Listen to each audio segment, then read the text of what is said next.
Welcome to the Dojo Talk Podcast. Please remove them shoes before entry. Zen Master is here, and you still have not taken off your shoes.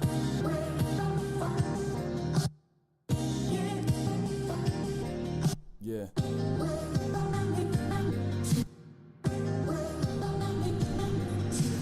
Living every day to define man's mission. Looking to the sky for divine transmission. Deaf man's vision makes the blind man listen. Eyes on the prize, this is blind ambition. Thank you. Welcome to another edition of the Dojo Talk Podcast. I'm your host, Serial Sensei. We are on episode number 108. As always, be sure to check us out on SoundCloud, YouTube, iTunes, Google Play. Backtrack to iTunes. If you're on iTunes, please subscribe, review, and leave a good rating. We would definitely appreciate it. Send questions to dojotalkpodcast@yahoo.com. You can hit us up on Facebook at the Dojo Talk Podcast Facebook page, and you can follow me on Twitter at Serial Sensei. There we go for intros. And as always, of course, I will not be talking about these fights alone because that would be boring. I'm joined with my co-host, the Anti-Cool. What's going on, man? Hey, man, how you doing? It's been a pretty good, actually. I went to a baby shower yesterday. I need to find out who made the meatballs at the baby shower because I need to connect. Those were some pretty good meatballs. Hey. But, yeah, I'm not doing too bad. Like, you know, the weather's changing. Christmas is Here. Yeah. And I don't know why, like, I'm looking past Thanksgiving already. I think it's because I already started Christmas shopping. That's smart. God, I should do that. Yeah, I gotta go out today and spend more gifts. And I want to buy myself stuff, but I can't afford to buy myself stuff. But, you know, Christmas is here. Oh, and you guys, if you haven't remembered already, if you're in the good old U.S., clocks went back an hour last night. So that was the thing. Which means now it'll start getting dark at like 4:30. Whack. Which is kind of trash. But not just kinda. That explains so much actually, because I was sitting there at like after the fight was over, and I was just like, "Why? How is it only 1:14? It feels like it's 5 o'clock in the morning." Yeah. I was wondering why I felt so refreshed when I woke up. Turns out we're all an hour off. Yeah. So that was the thing. But yeah, this week's been pretty cool. Guess real quick, top listens for the week in terms of cities. Number 1, Ocala, Florida. Number 2, Seattle, Washington. Number 3, San Francisco, California. Number 4, Washington, D.C. And right at number 5, we got Brooklyn, New York. And right below number 5, actually, the UK had 2 cities who tied for 6 and 7 with London and I'm probably going to butcher this, Swadlincote, United Kingdom. So shout out to you guys. Appreciate all the Twitter listeners, Tumblr listeners, everybody who shares and reposts. Definitely appreciate you guys. So I guess we will start off with news and announcements of things that have happened throughout the week. Not a ton, but still a few big splashes, I guess, so to speak, worth mentioning. Running from the top, big fight announcement: Robert Whittaker, Kelvin Gastelum will be going down at UFC 234 February 19th in Melbourne. That should be an awesome fight. Claudia Gadelha and Nina Ansaroff will be scoring off at UFC 231. Curtis Melinder and Sire Bahadzurda will be scoring off also at UFC 232. We have a flyweight fight booked. Whoa. Wait, is it women's flyweight? No, the Eric Shelton. Yeah, we got Eric Shelton and Joseph Morales, which will be at UFC Fight Night Denver. So flyweight lives to see another day. Wait, that doesn't count. That's this year. Oh, yeah, that is this year. I was like, oh wait, are we talking 2019? I'm like, whoa. Right. Well, at least for now, flyweight lives to see another day. We'll see how next year looks. I feel so bad for those guys. Like, they're just all, like, there's only, like, 8 of them booked right now, and, like, so there's, like, 17 to 20 that are just sitting at home wondering if they're going to have a job next year. Yeah. Like, am I going to be sold off to ONE FC? I was saying, like we mentioned last time, unfortunately, like a lot of these guys, I mean, some of them will probably be able to jump to 35, but a lot of these guys, like 25 is just kind of built for them. And there's not really, them going to 35 is not going to help their cause. Yeah, like I'm sure all of them will try and be like, hey, McMaynard, I can totally do 135, but I think we're going to end up with a lot of scenarios. Like, do you remember Louis Gaudino? And how he tried to fight, who's the big dude? Crap, he's going to kill me. Well, there was a Tim Elliott fight in which he looked puny, and Tim Elliott was somebody who could actually make 125, but Gaudino fought, shoot, the tall dude, was it? No, it wasn't Colby. Johnny Bedford, there we go. Yeah, and that was like a 30-25 proceed. Yeah. Well, we'll see. I mean, if they do end up in one, you know, I guess it kind of is. Hopefully they can just land somewhere. Hopefully, man, because that would suck to just see. Oh, not just the fact that a whole division could leave, but that like they're not even gonna have anywhere else to land. Like, this like they have places to go, like, but it's just like it's not gonna be all of them. Yeah. So some of those guys just don't have the connections. They don't have the infrastructure at home to like sustain fighting overseas. Because that's a lot. Like we kind of undersell here how hard it is for, like, I don't know, if you're a Swedish fighter and you have to go. I don't know. Sweden has a good English like rate, but like if you're someone from, I don't know, Chile, and you like you're trying to get booked in the UFC, like that's ridiculously hard. It's a lot of hurdles, and it just adds to the amount of work you already have to do. And exactly. Now that's just a whole nother issue. But for now, flyweight lives to see another day. Hopefully that continues, but we'll see. Continuing on, Petr Yan and Douglas Silva de Andrade. That fight has been rescheduled for UFC 232. Elsewhere in the MMA world, over at One Championship, they have a card going down on November 17th. They will be having a title fight for the now vacant welterweight title since Ben Askren is no longer there. That fight will be between Sebastian Kadestam and Tyler McGuire. Also features a kickboxing bout between Niki Holskin and Cosmo Alexandre. That should be pretty fun. Over in Bellator, at Bellator 210, we got Joe Schilling versus Jose Leija, Christina Williams versus Bruna Ellen. Bellator 210 was supposed to feature Melvin Manhoef and Chidi Njokuani. Melvin Manhoef is now out of that fight, and John Salter will be stepping in as a replacement. And over in Combates Americas, we have Eric Perez versus Andres Ayala, which will headline their card on November 17th. And Combates America will also have a one-night, 8-man tournament on December 7th in Fresno, California. So if you're in Fresno, California, go watch an 8-man tournament. I just remembered what I forgot. AJ McKee, he has a fight. He's going to be on that Tribute to the Troops card, I think. I want to say that's the fight they booked for him, and it was against some dude. Like, so he's not getting like a name. It was just like, okay, we need a showcase fight for like a big card. We got to give the troops something to get excited about. So we're gonna give AJ McKee against somebody he can probably slaughter. Yeah, hold up, I'll find the dude's name because now I'm not seeing it. I'm thinking I might have imagined it, which is scary. We'll keep a lookout on that. But elsewhere, two news. Well, one of I'll let you explain the ESPN Plus thing because I'm stupid and I don't understand. But before we get to that, if you guys didn't see, former UFC light heavyweight Stephan Bonner was arrested for DUI. I literally just watched the video before we started recording. It was bad. It was very, very disheartening. I mean, is there ever any time a DUI video, like a DUI arrest video, is ever good? Yeah, that is true. That is true.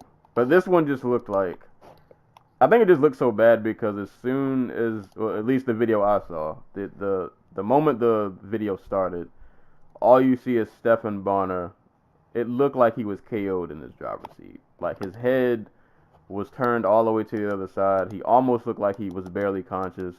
The cops pulled him out the car. They threw him on the ground. It seemed like him landing on the ground was the only thing that kind of like woke him up. So he got arrested by 2 cops and like 3 random citizens who helped pin him down. I don't even think the citizens needed to be there because Bonner could barely. It looked like he was barely conscious. I don't even know how he was driving, but that was a thing that happened. So please don't be out there drinking and driving, guys. It's not a good look. It is not a good look. And I'll let you explain this ESPN Plus deal because that will be going down. It's coming, folks, next year. And next year is not far away at all. We're getting there. It is. We're 2 months and 2 weeks away from the first ever UFC on ESPN Plus card. That will be going down in Brooklyn. So last night the UFC released the first 3 months of their schedule for 2019. We got a total of 6 ESPN Plus cards, 3 pay-per-views, and I want to say 2 shows on ESPN proper. So the UFC will be debuting on ESPN Plus on January 19th in Brooklyn. I'm curious because that's a big venue for a streaming service card, and if that's the direction they're heading with ESPN Plus, that maybe that leads to better fights down the road, or should I say like better quality fights than we've seen on like Fight Pass only cards. But the UFC won't debut on TV on ESPN proper until February 17th. That's their card from Phoenix. So I'm assuming. Wait, who do they have from Phoenix? Isn't Justin Gaethje from Phoenix, or is he from like Vegas? That's a good question. I don't know why I always thought he was like a Midwest guy. Because I remember they put on that big card, and I was like, okay, who do they have from Phoenix? Yes, he's from Sadford, Arizona. Okay. So I'm imagining that's a card that Justin Gaethje will be either co-main eventing or main eventing on. Yeah, no, they don't have locations for the other 2 for like 3 of the ESPN Plus cards, but the other 2 will be in Brazil and London at the O2 Arena. So, and we're getting 11 straight weeks of cards again. Which means you guys will be hearing from us a lot. Yeah. I mean, it makes sense. Like, okay, this is the lull. Like, okay, this is, I guess you could say, a lull in like the NFL schedule because they have they have 3 games at that point left, the Super Bowl and the 2 divisional title games. And I don't know, I guess there's basketball, but regular season basketball games don't do like ridiculously good numbers. So one of Bellator's cards coming up is gonna go against one of UFC's cards, or it might be the other way around because I think Bellator had the venue booked first. Their heavyweight tourney final. Oh, the one in this January. Yeah, I think the UFC booked a card that night also. I don't think it's like finalized or anything, but I think they're going to be going head to head. That's the pay-per-view. Yeah, so that'll be UFC 233. That'll be interesting. Which I'm assuming is going to be headlined by like TJ Dillashaw, Henry Cejudo. Yeah, I think those are the names. And for other quick like rumor notes, Ben Askren, as you all know, over here in the UFC now. rumors are floating around. The two names that I think you and I have both seen that he may get for first opponent will either be Robbie Lawler or Wonder Boy.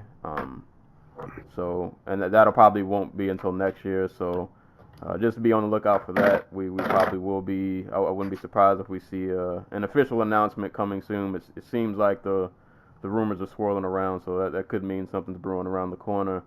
I thought it was funny that Ben Askren. Ben Askren is like pondering about why the UFC hasn't announced his arrival. And I'm like, dude, did you not see how they treated the guy you got traded for? Did anybody tell you what we do over here? We don't do promotion, man. I know that's supposed to be a part of the deal, but it only happens for certain people. And I'm sorry, I don't think you really fit the mold. I mean, I'm surprised they highlighted him as much as they did. They spotlighted him on the pay-per-view last night. Right. Yeah, that's about that's as much you're gonna get. The rest of the groundwork, sir, you may have to do yourself. Yeah, if you're depending on the UFC for promotion, that's not what they do. Yeah, that's not what they do. Good luck on that front, my friend. Also, like they announced his. So he was wondering why they didn't announce his fight yet, or was he wondering why they didn't announce that they signed him? I think it was why they didn't announce that they signed him. Okay, because I was gonna say he should know like when his fight is. Yeah, I think he thought that just like, oh, I'm a big deal, and they're just gonna, hey, Ben Askren's here, but no, that's sorry, bro. That's wishful thinking on your part. Like I can imagine Ben Askren fighting like Wonder Boy and losing, and then like Dana White just like with a wry smile at the post fight presser, going like, "Yeah, no, the UFC is different, man."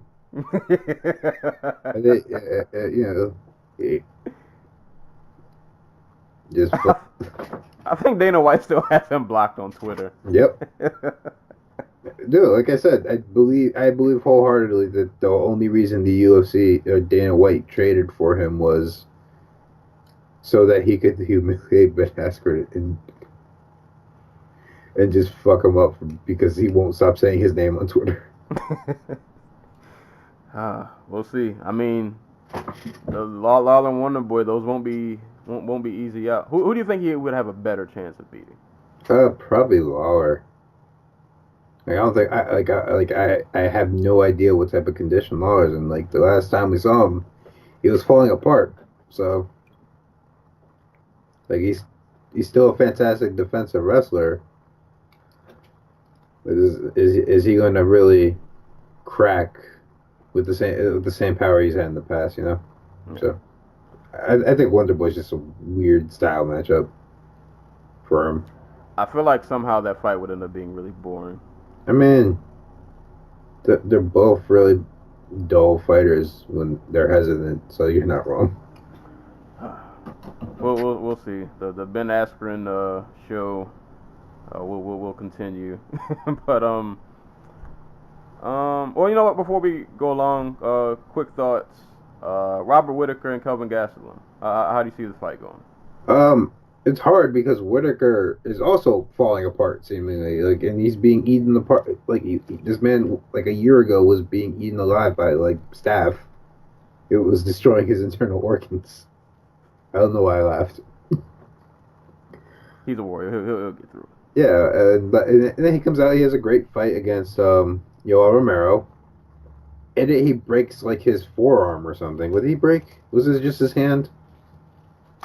Or did he like tear a bicep or something? I feel like he broke something. He definitely did not leave that fight unscathed. Yeah, something was So like I don't know, like these young champions like Whittaker and Max Holloway, they got me worried. Like, dude, these guys get to the title and they just start falling apart. So like I'm worried from that aspect. If this was just like straight up stylistic matchup, I'd be like, dude, Whittaker takes Kelvin Gastelum to the woodshed for 5 rounds because while Kelvin Gastelum is ridiculously tough and has ridiculously fast hands, he is a plotter through and through. And I just see Whittaker picking him apart. in ways that like people like Jacare just weren't able to. I'm gonna go with the hot take. I got Gastelum taking this belt. All right. I don't know how. I don't know if he knocks him out. I don't know if he finishes him. I feel like he has all the tools. He just needs to fight a really smart fight. He needs to have just like that one shining performance, and I think he's gonna be able to gut it out. But Whitaker is like one of those dudes who, for whatever reason, he never dies. Like Yoel Romero should have killed him 30 times, and and Whitaker just kept finding his way back in there. So it's definitely not gonna be an easy fight, but I think of all the matchups he could get for a title fight, because I don't think like Whitaker is not like a huge. I mean, they both were former welterweights, so I'm just looking at like size, and I feel like it's a decent matchup for him. Like it's winnable. Like the Weidman fight, he could have won. He probably was like 30 seconds away from winning if that fight could have kept going. But that size difference, man. Like you knew when Weidman took him down. Like you can't do anything with that. That's a big. It's a large gentleman. Right, and they don't. It's not like they get any smaller at the top, besides Whitaker. So yeah, so I feel like this will be the one matchup where the size won't be so much of a difference. That it'll be one less thing to worry about. But yeah, it won't be an easy fight. But that's my hot take. I think Gastelum takes the title, and then he might lose it on his first defense. But anywho, I mean, he'd probably fight Jacare next. Well, we'll get to that. We'll get to that. Jacare has been in the hyperbolic time chamber. Jacare has been doing some secret training, man. But we'll get to it. We'll get to it. So but yeah, that's pretty much it for news and notes throughout the week. So I guess we can just pretty much take this from the top. So UFC 230 went down last night, Madison Square Garden. Headlined by Derek Lewis and Daniel Cormier. You know, a lot of hype surrounding this fight. Derek Lewis coming off that crazy comeback knockout over, oh God, why am I forgetting his name? Volkov. A crazy knockout over Volkov. Pretty much just leapfrog everybody into his title shot and DC's first heavyweight title defense. You know, I think we all wanted to see, or maybe not all of us, but, you know, a lot of people enjoyed, you know, Derek Lewis's come up, you know, his personality. He's been the man as of late, in terms of like social media popularity. And I think we all, in the corner of our minds, were living for that potential championship post-fight interview that we could have got, but if we were being realistic about the situation, the chances of that happening weren't very high. So this fight was not much of a surprise in the way that it went. Honestly, I don't feel like it's really like a ton to dissect. Like, I think we all knew coming into this fight, Derek Lewis's only chance to win, it had to be by knockout. There was really no other course of action he could take. So if he couldn't get a knockout, it was probably going to be a long night. He came out with some leg kicks. He threw his little switch kick, but Cormier was able to close the distance right after that, took him down, and he just kind of had his way with him. And that's pretty much how most of the fight played out. I mean, props to Lewis in the first round. You called it. He does his takedown defenses to just stand back up. that happened in the first round. like, listen, there are just some people in this world where they can just do wild shit and nobody can stop them. And when Derek Lewis wants to stand up, Derek Lewis is going to stand up. Yeah, he's just no care in the world. He just gets up. He stood up. There's no technique. Nope. There's no thought. There's no like. It's like, okay, this guy's on me. Just turn over, put my hands down, get my feet like under me, and just stand up. Yeah, he did it. He did it in the first round, and it worked. 10-9 for Lewis. he tried to get off some strikes in the second round. He threw a pretty powerful 1-2. But Cormier just lighter on the feet, faster, just overall, just more well skilled. Got him down again, and like he didn't really have to really work for his takedowns. He was kind of just picking his leg and just Lewis just kind of tumbling over. Yeah, like there was no Josh Barnett getting tossed on his head. It was just like, okay, I'm gonna grab your leg. Oh, you've never seen this before? I'm gonna just grab your calf and pull really hard. Yeah. And then you're gonna fall backwards. Yeah, man. He just took him down, controlled him, beat him up. And Lewis tried to get back up thing. I think like his technique is I'm just gonna give you my back, and then I'm gonna try to just get up. But second round didn't work. He gave up his back, and he ended up getting choked out for it. And that was pretty much it. Sad face, man. Yeah. Joey questioned this last night as to why people like Lewis and Rampage and Mayhem Miller are popular. It's because they're memes. Like Derek Lewis is a walking, talking meme. Same with Rampage. Same with Mayhem. And we all hoped.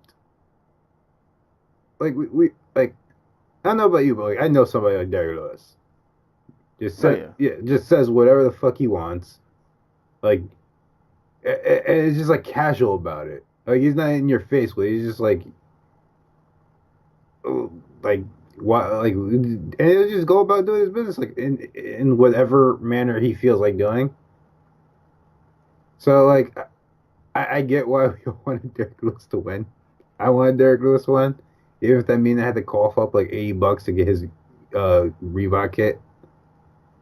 But like the best fighters in this sport are the ones who can stop the unexpected. I guess is the best. Like they tame chaos, and DC is just that dude. Yep. I don't know what that says for heavyweight, but DC is just light years ahead of anything anybody in this division has to offer. Like we said, man, like it's at heavyweight, if you're competent and you have power, you'll be good. Cormier has that plus like actual legit world-class skill set. So like even at his age, it's kind of like I don't know what the rest of you guys are gonna do with this. Apparently, he almost pulled out of this fight because he sneezed really hard in the morning and threw out his back. I did read that. He said he didn't start feeling better until about 5 p.m. If that's not the most dad injury.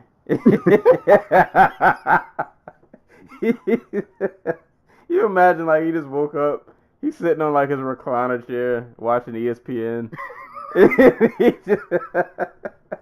He just sneezes really hard. He's probably calling over to his wife, Sharon. I don't even know if his wife's name is Sharon.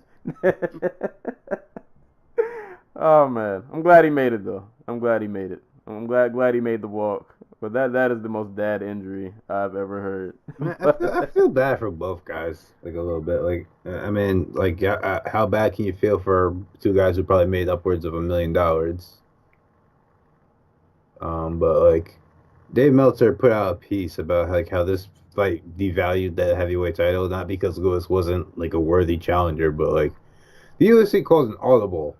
And we'll get to what almost happened later when we get to the Eubanks fight. But like 1 month to prepare for a heavyweight title, especially for Lewis, who got his ass handed to him for like 14 minutes last month. Like, Yeah. That seems cheap. Yeah. And not that I think a full camp honestly would have went a ton different, but still, that's a tough task. Yeah. Especially for a guy who's like his main weakness is cardio, and now you're just giving me a month. I think he said he didn't train any MMA this month. Like he was just like, yeah, no, I worked on cardio. which that did not help. Which you can only do at heavyweight. Yeah. So. And I guess this means the Brock fight is. I feel like that's most likely looming around the corner. Yep. And on one hand, I'm torn. I don't want to see it because, and I've caped for Brock a lot in the past. He's legitimately one of the top 10 heavyweights in the world if he chose to do MMA full time. Yeah. Or even if he does it part time, he's still probably one of them. But it's just like at this point, because it just seems like Brock just gets to come and go as he pleases, and he's still rewarded for his behavior. So it's just kind of like, I kind of don't really want to, like if Brock was to get like a tune-up, I don't really want to say tune-up, but if he could come in and fight like, I don't know, anybody in the top 10, and then get a title shot, all right, cool, whatever. But they just kind of throw him in there. That's probably what's going to happen. And I kind of just don't like the way that's really set up. But on the other hand, for Cormier, I feel like it's a good thing because he gets to leave on an easy fight and and paid like $5 million. Right. It's like if you guys aren't aware, like Cormier is like 40 something. He's like 39. He's gonna be 40 in March. Yeah, that's when he wants to retire. Yeah, like we're not gonna have Cormier for much longer. And for a guy who's as skilled as he is, as talented as he is, and even though admittedly in the past I have rooted against him in every John Jones fight. I've rooted against him, but like in the spirit of fairness, like he literally is one of the greatest fighters that's ever stepped in the cage, and he just kind of has been in a somewhat similar vein to like DJ, just kind of like underappreciated. I think like people just hold the Jones losses over his head and kind of just act like the rest of his career doesn't matter. Like we're about to lose this guy, but if he can leave on a good payday, that's great for him. He's definitely earned it. So hey man, get your payday. Go send Brock somewhere else and go coast off in the sun. And I mean, dude has offers out the wazoo for when he retires. Like, this is actually pretty funny because Brock Lesnar just re-won the WWE Universal title. And you know he's basically gonna hold it till the Royal Rumble, which is the day after January 26th, the Anaheim pay-per-view, which is where they originally wanted the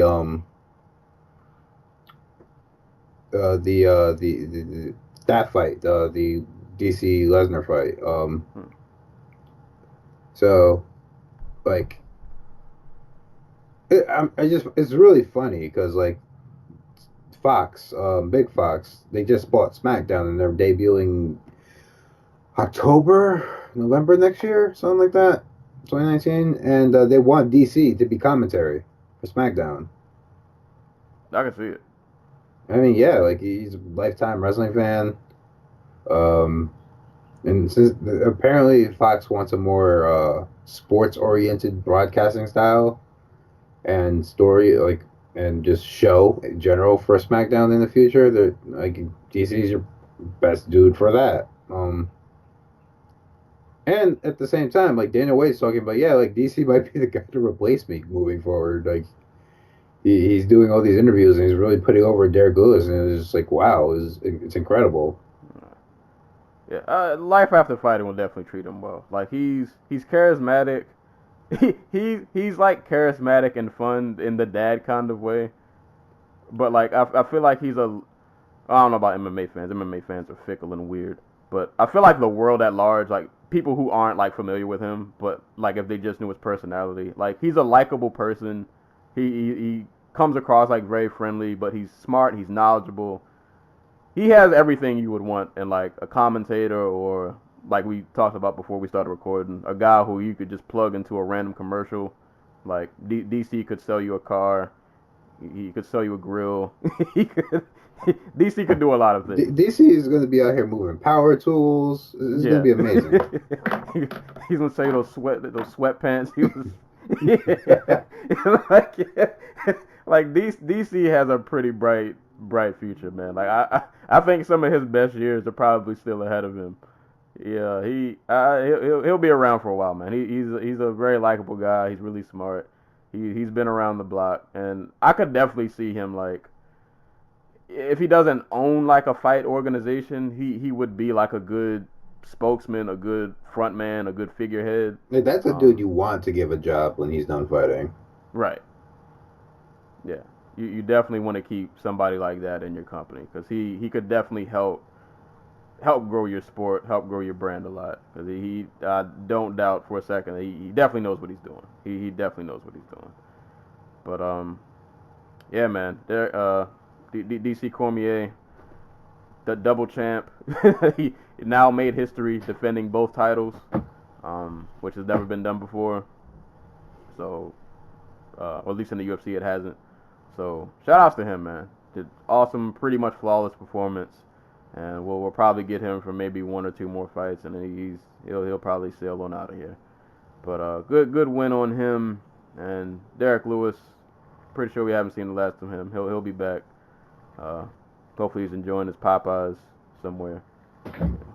Get a biscuit and sit down and chill out for a little bit. I mean, you say that, but Derek Lewis just got paid an S ton of money.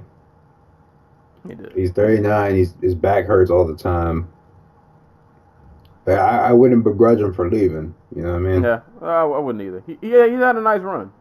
I feel like a lot of people are just now kind of like catching on to his run, but he's been around for a little bit and managed to make. We've said this over and over. For a guy of his skill set, he hung around way longer than you're supposed to.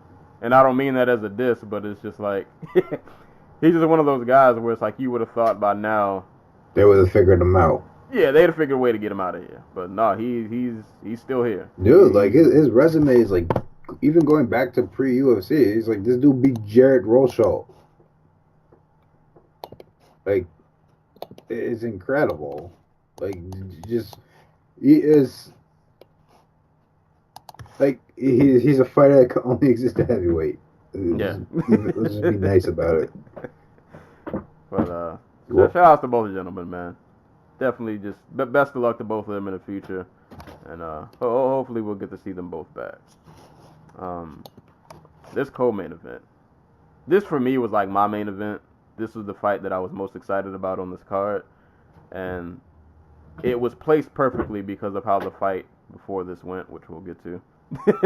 But Ronaldo, Jacare Souza, and Chris Weidman. I was really... My fanhood will always make me pull for Jacare, pretty much no matter who he's fighting. My first thought on this fight was I just thought it was weird that these two had never fought before. See, like, that's the same thing I thought I had. It was like, wow. Because like if this fight, well, Chris was always hurt. That's probably the big reason why it never happened. Yeah, because like Jacare had his little tear, and Weidman was either like at a title fight, like, and Jacare was still in his come up, or Weidman was probably on the sidelines. But they've always, for the last however long they've been fighting, have been consistently like top 5 middleweights, and they've always just kind of lingered around. They've never gone away, and now they finally crossed paths. It was hard to pick this fight because Jacare's getting older. And I was like, I don't know if just like he'll be able to hold up. But then I look over at Weidman. It's like, this is a guy who's, he's hurt a lot. His body sometimes just seems like it's breaking down. The man is on like a full, is like on track to just be the next Tito Ortiz. Yeah. Like cracked skull, like missing vertebrae. Yeah. Sadly, like his body just. He has taken a lot of punishment in his career. But, nah, man, this is crazy because as old, they're not like super old, but both of these guys are veterans in every sense of the word. They're getting older. Their bodies are both like respectively breaking down. But I feel like this is the best performance I've seen from like both of them. And in some ways, like, this is the sharpest Jacare striking has ever looked. He's always he's a powerful striker, and he's still not like the most like super technical, but judging on Jacare standards, this is the most technical I've seen in striking. He did a beautiful job of mixing his striking up. I love that that left hook to the body that he threw constantly was beautiful to watch. At times he had really good head movement, and of course, you know, he's throwing that power right hand. That's always a thing that's coming. So he just did a really good job of mixing his striking up. He clipped Weidman a lot, but Weidman on his front looked excellent as well. For about a round and a half. You know, but his striking, to me, this was one of the better striking performances I've seen from him. Like his boxing looked really good. He was doubling up on his jab. He was also they were both rocking each other. They were both landing really, really hard shots. I thought it was interesting. I wanted to see if either one of them would go for a takedown, and that didn't really happen. Like at one point, Weidman tried to drag him down, and Souza hit a roll and got out of it, and that was pretty much the last that we saw of like grappling, other than to maybe like being against the cage. So you saw two really good grapplers who just decided not to grapple and just kind of have a, you know, we're just gonna stand and kickbox, and Souza also threw a lot of good leg kicks in this fight too. But nah, man, this was well deserving. Should I say this was fight of the night? I don't know. I mean, it was. Yeah, it got fight of the night. I was thinking about the Lando fight because that was pretty awesome too. Right, But sure. no, I'm not mad at this getting fight of the night. Like, these are two of the best middleweights like pretty much ever. Finally clashing, and I was afraid that it would just be turned into like an old man fight. But like I was really hyped and excited all through this fight. It was really back and forth. Both dudes were clipping each other, landing lots of good shots. I was afraid for Jacare in the second because in the second round he just came out looking for a brawl, and I thought he was gonna gas himself out. But I thought his cardio held up pretty decent considering like the pace that this fight was, because they were just going like there wasn't a lot of sitting around and standing around, man. They were really going after each other. So that was awesome. And the finish, man. Jesus Christ. Like I said, they both were landing flurries back and forth, stunning each other, knocking each other over. Jacare started to get the better of it. Caught Weidman back kind of against the cage. Throws a right hand that just like goes right into like Weidman's head / like temple, and the way he just fell back and just like head nearly bounced off the ground. He looked like he had no idea what was happening. I mean, like he grabbed Jacare's leg, but I think that was just kind of an instinct thing, because if you look when he grabbed his leg, he didn't really move anywhere. Like he just kind of grabbed his leg and he was just holding it. He wasn't really doing anything. Jacare looked at Dan Miragliotta like, listen, man, we don't need to do this anymore. And Dan kept the fight. Finish it. Yeah, he pretty much gave him the Mortal Kombat cue to do the fatality. Jacare landed a few like hammer fists to the head that he just didn't even want to do, but he did it just because he had to. And then the fight was over. But nah, this was a really amazing. This was an awesome fight, man. I was just super excited. Jacare is probably one of his, if not his biggest win of his career, against a former champion Weidman. Just an amazing fight, and just capped off with a you don't finishes don't get much better than that. Like that was a really violent, just sudden finish that just kind of happened. But not great performance from both, man. This was an amazing fight. Had it not been a finish, it would have been awesome to see this go 5 rounds. But no, man, just awesome performance from Jacare. Great performance from both fighters. But I was ecstatic that Jacare pulled this one out, man. Really good win for him.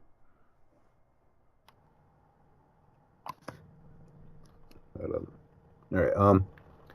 Yeah, no, like you said, they both look great. Like I was actually surprised. Like more on Chris's part, I was surprised about how great he looked, because like Jacare looked good against Kelvin Gastelum, but Gastelum is like 25 and fights, you know, like he's just constantly plugged into the wall.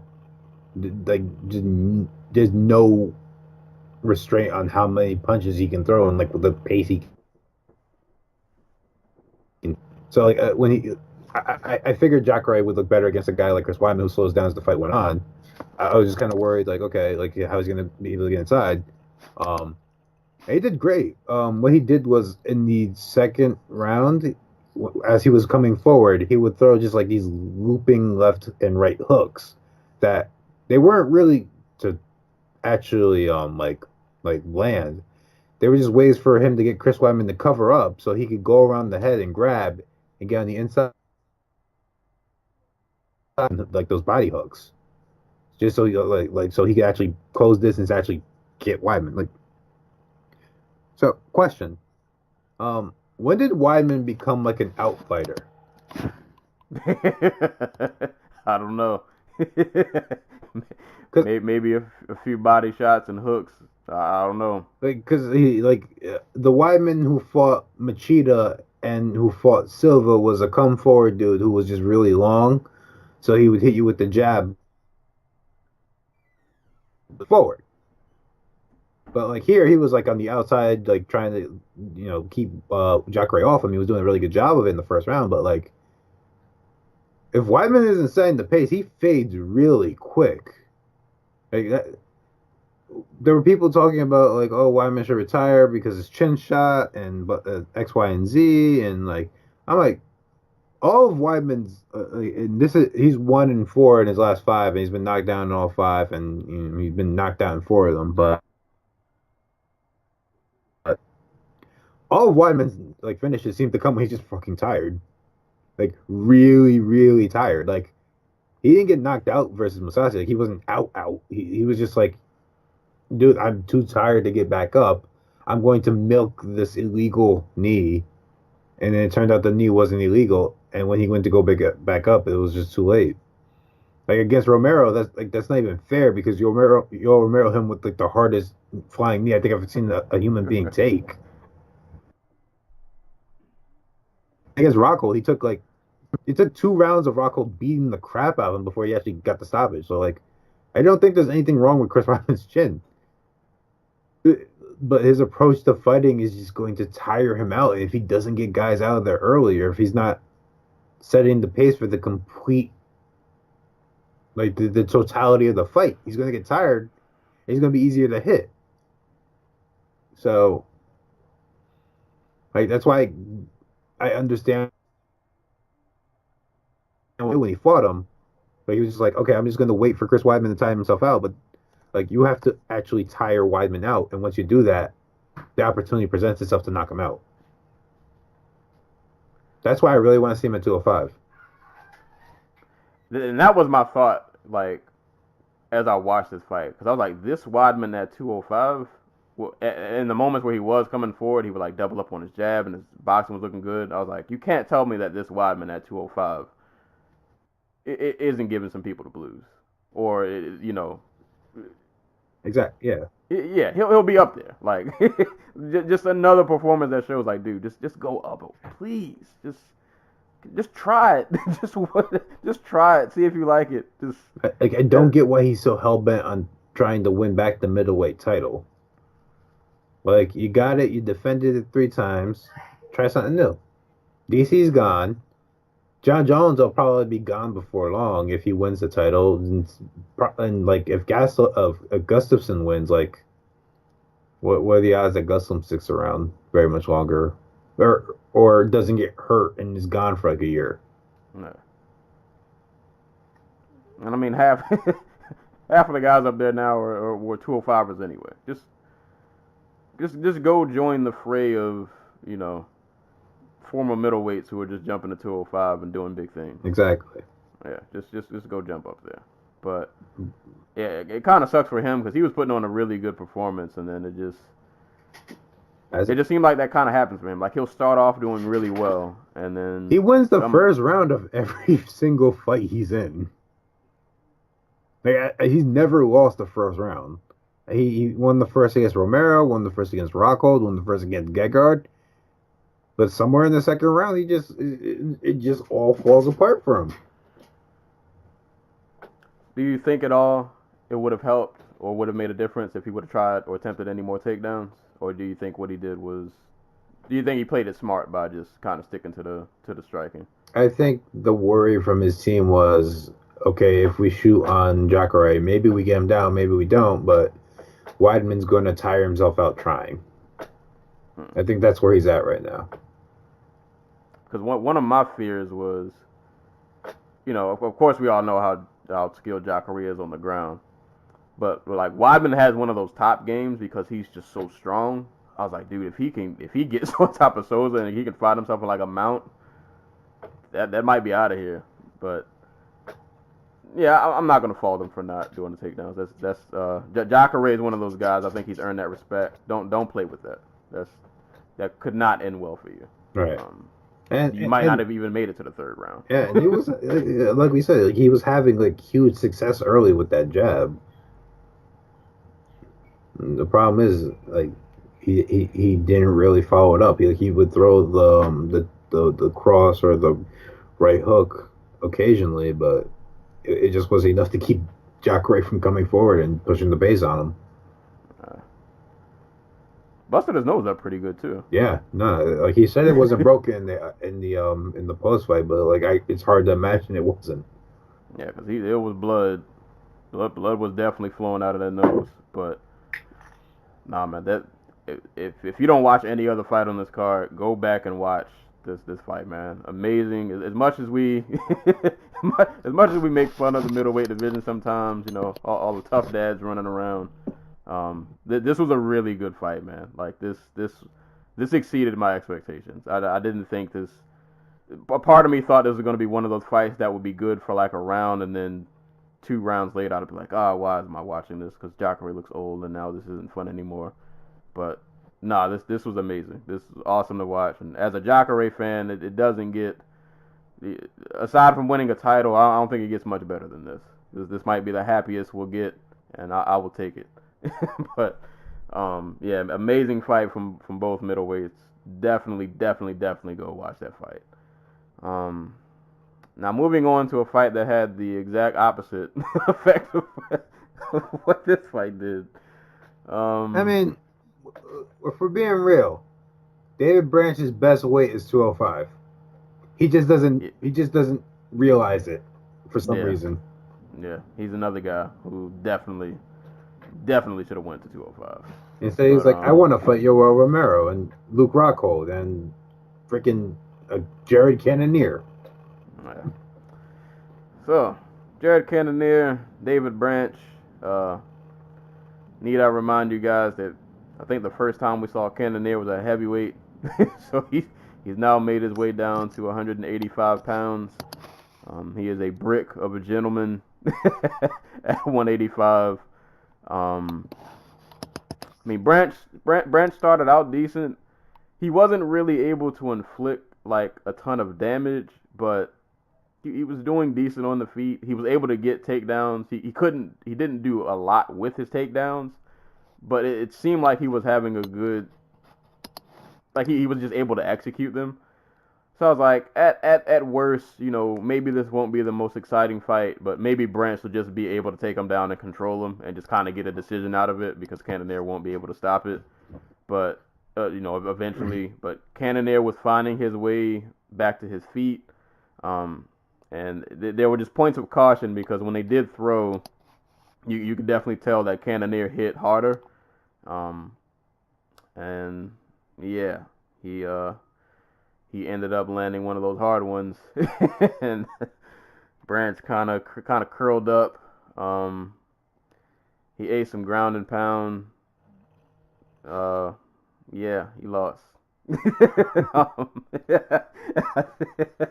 fight kind of. I don't hide my biases on this show. I was really hurt. I didn't want to see David Branch go out like that, man. It wasn't bad enough that he caught the curl up KO, and that just never looks good. But I mean, good on Cannonier, man.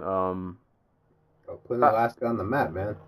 Yeah, like yeah, he moved from Alaska to Arizona, and that move definitely seems to have paid off.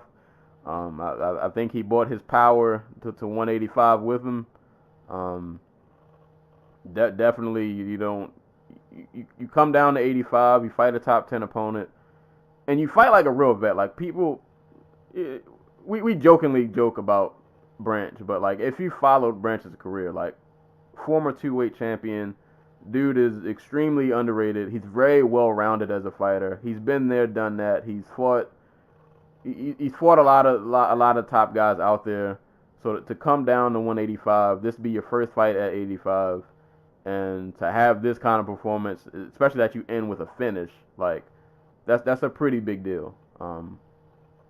Definitely the biggest fight of Cannonier's career, and he just ended it with a stamp. Like, and he showed improvement. Like, he was able to get back up from those takedowns. He didn't get rattled, and when he was able to fire, like it counted, and he got poor Dave Branch out of there. I didn't want to see it, but you know, got to give props where it's due. He did his thing. Yeah, like you said, like freaking. God, I remember years ago, somebody told me about Cannonier because he had just got signed to the UFC, and like they were from Alaska, and they hooked me up with all the great Alaskan talent like Andy Entz, and God, the dude he beat at AFC. Like, for those who don't remember, Andy Entz is like one of those dudes who I think he fought Uriah Hall in like the fight to get into the house on that season of Tough. I think that's where I remember him from. So, yeah, so I remember, like, they sent me a video of him, like, hitting pads and stuff. I'm like, wow, this dude has some of the, not, like, the cleanest technique, but the most fluid hands I've seen on, like, a heavyweight. And, you know, then he goes and loses, like, 70 pounds and carries that down to, like, a middleweight. Dude, like, and maybe this is just because it was David Branch he fought, and David Branch, like, he's very well rounded and he's not a bad striker. We just saw him knock out Thiago Santos, but he's not very quick, and he kind of leaves his arms out there to, like, he's a long dude, so like it takes him a little bit longer to bring his arms back for, like, to guard. So we see him, like, reach for things, and then he gets countered. And that's kind of what happened here. Cannonier cracked him with a left hand. Yeah, just all around amazing performance from Cannonier. He stopped basically all the takedowns. Like, he got he got taken down, but he immediately popped right back up every single time.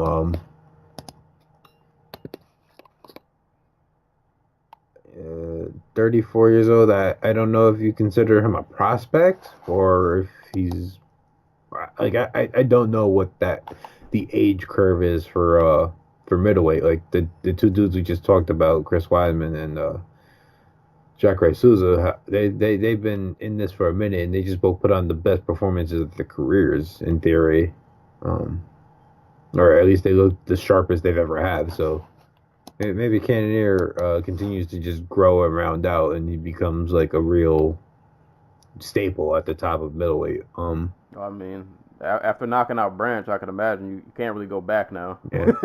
and you know, I don't normally shout out Dana White, but shouts to Dana because he came out and said, like, yeah, I rushed Jared Cannonier when he was at 205. Like, they put him in there with Govert Teixeira, they put him in there with Jan Blachowicz, they put him in there with Dominic Reyes, which is a little different, but still, like some dudes require care, and Cannonier is one of those dudes. Like, he is rounding out his game slowly, but like carefully. So, and no shots at Alaska, but this is a dude who started his career in like training at a small gym in Alaska, then got to the UFC and went down to Arizona. So he's only been at a professional elite level gym for like 4 years. Yeah. So he's still learning and growing, and I'm hopeful for what he can become, because like all the physical tools are there. So it's just all about what comes next. Well, we'll see. He's definitely he's inserted himself as a new face pretty much by default by knocking out Dave Branch. Yeah. So he's thrown himself in that mix of guys who are kind of just like in that middle of the batch who, you know, just need to string together a few good performances to make their way up. But he's definitely definitely insert new player here. He's here now. But yeah, great performance on him. Be interested to see who they match him up next with. But that power he definitely brought down with him. So beware the hands. Let me just check something real quick. So let's see who there is for him to fight that isn't like Yoel Romero or Luke Rockhold. Paulo Costa, who I think is fighting Yoel Romero in January. They could do Derek Brunson, who we'll get to in a minute. Yeah. Brad Tavares, Elias Theodorou, Uriah Hall. I mean, none of those are bad fights. I think a guy like a Theodore would be good for him. Or I don't want to see the Uriah Hall fight because I just don't want to see Uriah Hall potentially get knocked out. They also got Yako, who. Yeah. Yeah, I think those are good names. Like those are like they're competent fighters. They present challenges for Cannonier, but they're winnable fights. Right. And at the same time, like if he beats them, it says something still. Like those are still like names of quality. So yeah, I think there are a couple like those guys at middleweight, just kind of like middle of the pack, that they could match him up with, or even like somebody from this next fight that we'll get into. Moving on to the next fight. Didn't realize there were so many middleweight fights on this card. Oh yeah, it's a 4-fight middleweight card. Which could have gone really badly if you right.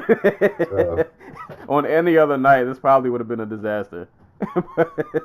But it worked out pretty well for this card. Next fight, Carl Roberson and Jack Marshman. I unfortunately don't remember this fight in a ton of detail, but I remember like Roberson was really athletic. He was landing a lot of hard shots. I remember just thinking that Marshman has a really good chin because he ate a lot of shots in this fight. He made it competitive. He was definitely throwing back. I think it was at one point he threw like a 7-punch combination. I don't know if it landed, but he was out there throwing. He didn't lose for lack of effort. Both guys really put on a really good performance, but like Roberson was just winning every round, but it was still entertaining to watch. Good performance for a guy who came from the Contender Series. And Roberson, just good to see those guys get wins because, like I said, my perception of a lot of the fighters from the Contender Series is that a lot of them are really good. They're good fighters, and like you see the talent, but like a lot of them are they're still really green. And well, yeah, they're all prospects. Like yeah, that's the gift and the curse of getting that rocket attached to your back. Like you get put in big situations probably, but you get put there before you're probably ready. Yeah, and like they you're coming from the Contender Series, you're on a pay-per-view, on a pretty big card. So, but no, he definitely performed well, and I want to say I think Roberson had like injured his knee or something in one of these rounds. Yeah, I remember that in the post fight. He was saying he kicked him really hard or something, and like he's just like, "Fuck it, we're not doing that no more." Right, but he definitely gutted it out.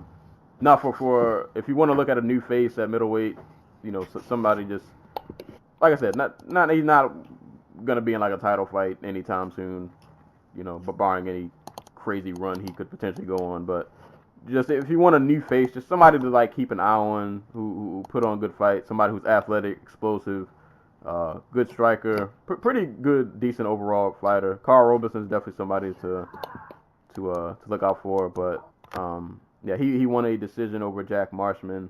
But like I said, Marshman didn't lose for lack of effort. Both guys were throwing, but Roberson just was getting the better of it.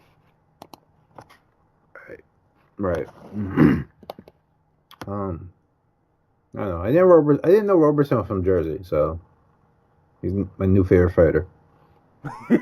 There we go. Oh man. So yeah, that was pretty much that fight. Rounding out the main card, this was a fun one. Lot of hype around this fight also, especially after the weigh-ins. Israel Adesanya and Derek Brunson. Man, oh man. So A walk in the garden, bro. we said after Adesanya's win, I think over Tavares, we're like, you're starting to throw him in there with names now, so there's no retracting. You can't go back to just fighting the random Joe Schmoes of middleweight. No more Marvin So- Vittori's. Yeah. I think he's suspended now. I think he had an anti-doping violation. Italy.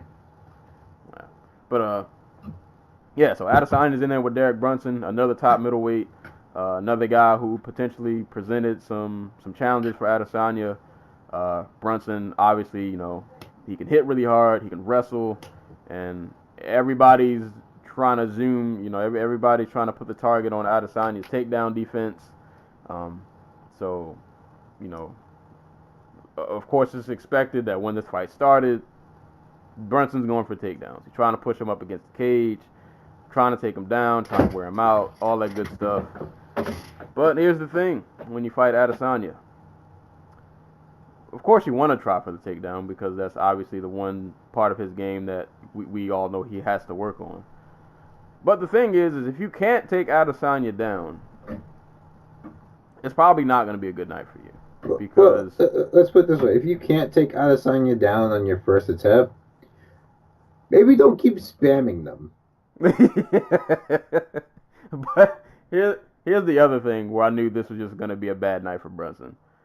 I think to beat Adesanya, if you can't take him down, you need to have a good overall skill set. And while Derek Brunson is a power, we've seen him put people to sleep. He can hit hard.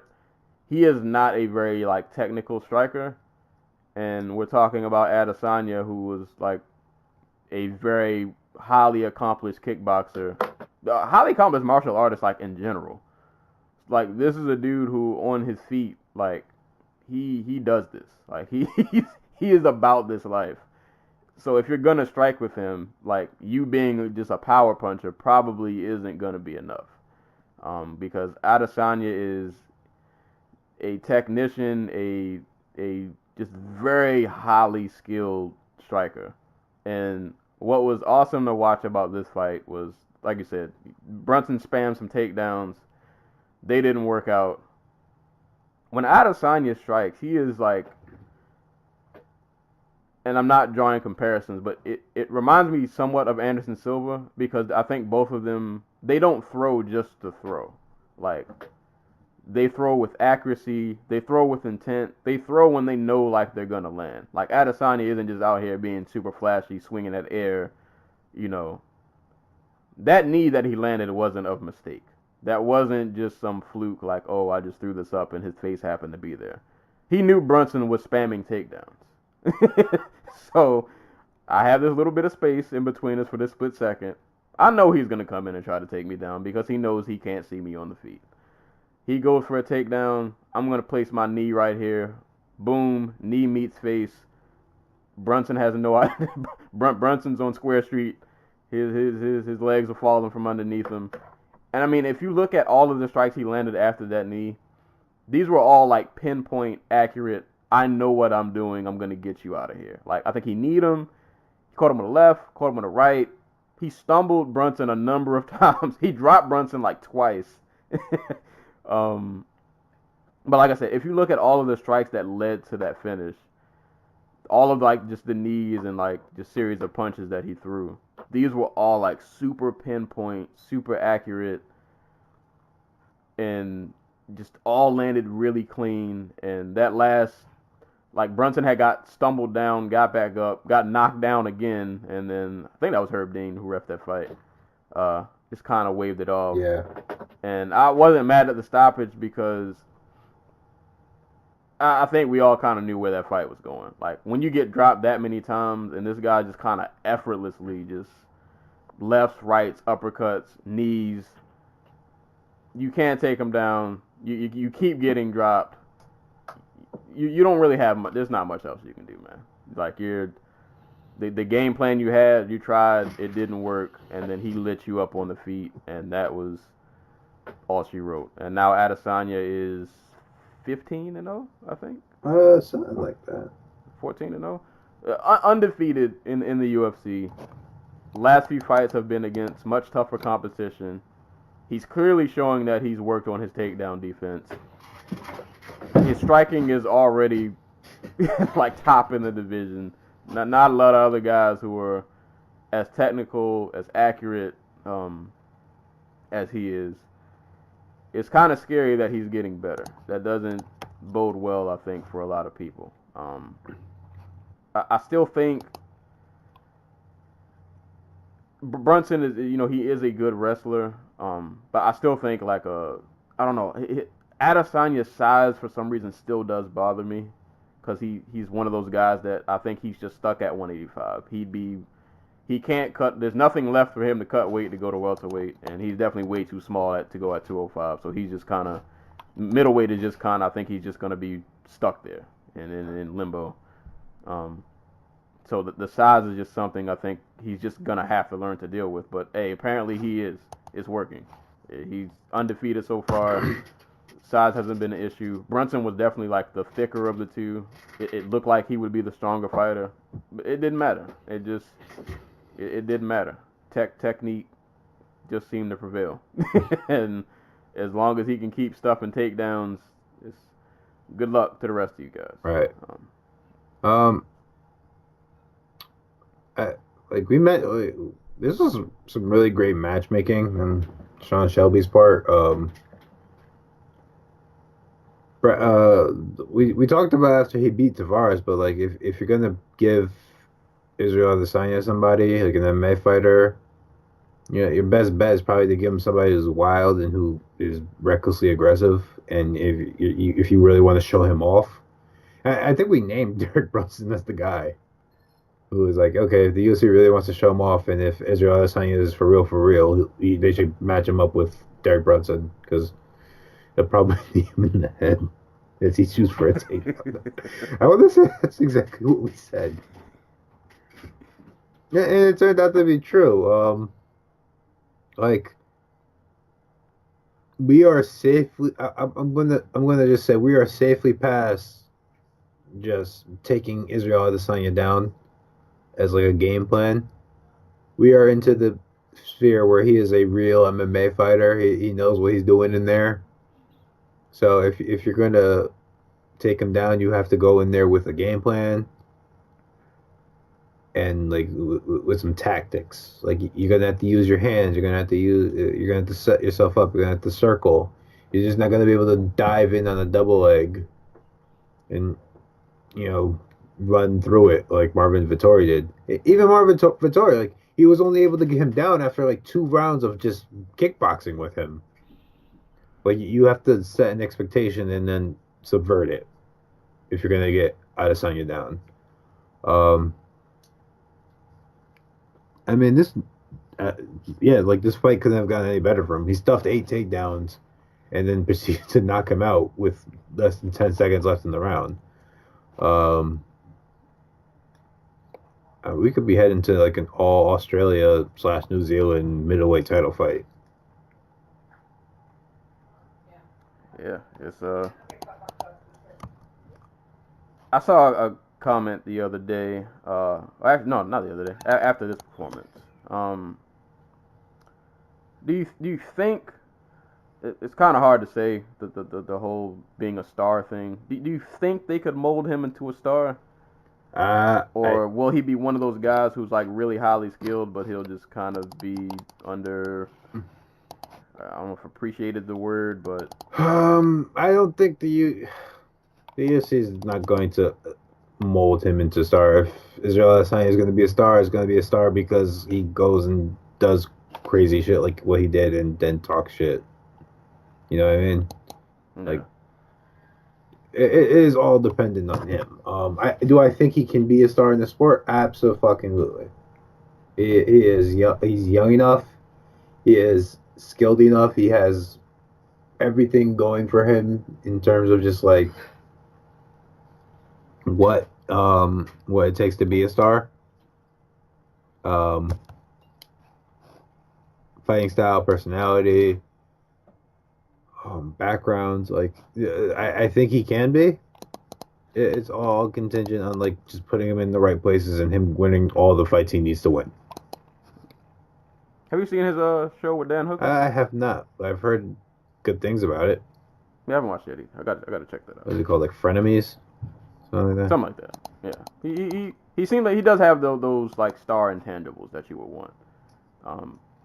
But I feel like we've said this pretty much after all of his fights. The dude is on the map. He's legit. It's the real deal. This isn't a charade. This isn't. These wins aren't fluke. It's not luck. He's past beating bloated, past their prime lightweights like Melvin Gillard. Right. Like, yeah, this isn't that. This dude he's a legit top talent. And in a division like we said, the tough dad division, in need of newer, fresher, younger faces. He is a breath of fresh air. He is the young dad at the party. Right. Like, he's the dad who like just had his first kid. Exactly. Yeah, he's that dad. He has to go to the older dads for advice and stuff. But nah, man, Israel Adesanya, man, this dude his striking is just a beauty to watch. And as he keeps rounding out his game, it's the what did Michael Jordan say in his the ceiling is the God, what did he say? The floor is the ceiling. I don't know. He butchered that whole saying. But nah, man, sky's the limit for this guy, man. He has all the intangibles, all the skill. Just be on the lookout. Definitely just keep an eye on him, man. He is laying waste to dudes out here. Yeah, I don't know who you give him next though. Like, do you I don't want to say risk it, but do you risk it versus Jacare on that undercard in Australia?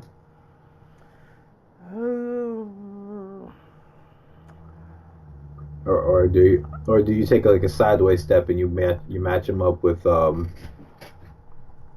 someone else in the bottom top 15? Let me. I haven't looked at the rankings in a very long time. Dana White said he had an opponent in mind for him, but they wanted to sit down and talk about it like on Tuesday or something. And I saw somebody at the presser actually suggested Anderson Silva, but I don't think Anderson Silva would take the fight. Anderson's talking about fighting Conor. Yeah, I feel like Anderson's trying to cash out. Like he's good. Yeah. Who would be a good? Yeah, because I'm gonna say like all right. So Brunson was. This is the first time in like 50 episodes that I've actually pulled up the rankings. But just for the sake of conversation. So Brunson was ranked number 6. Adesanya was number 9. So in between Brunson and Adesanya was Branch and Costa. Branch just lost, so I don't think that fight's gonna happen.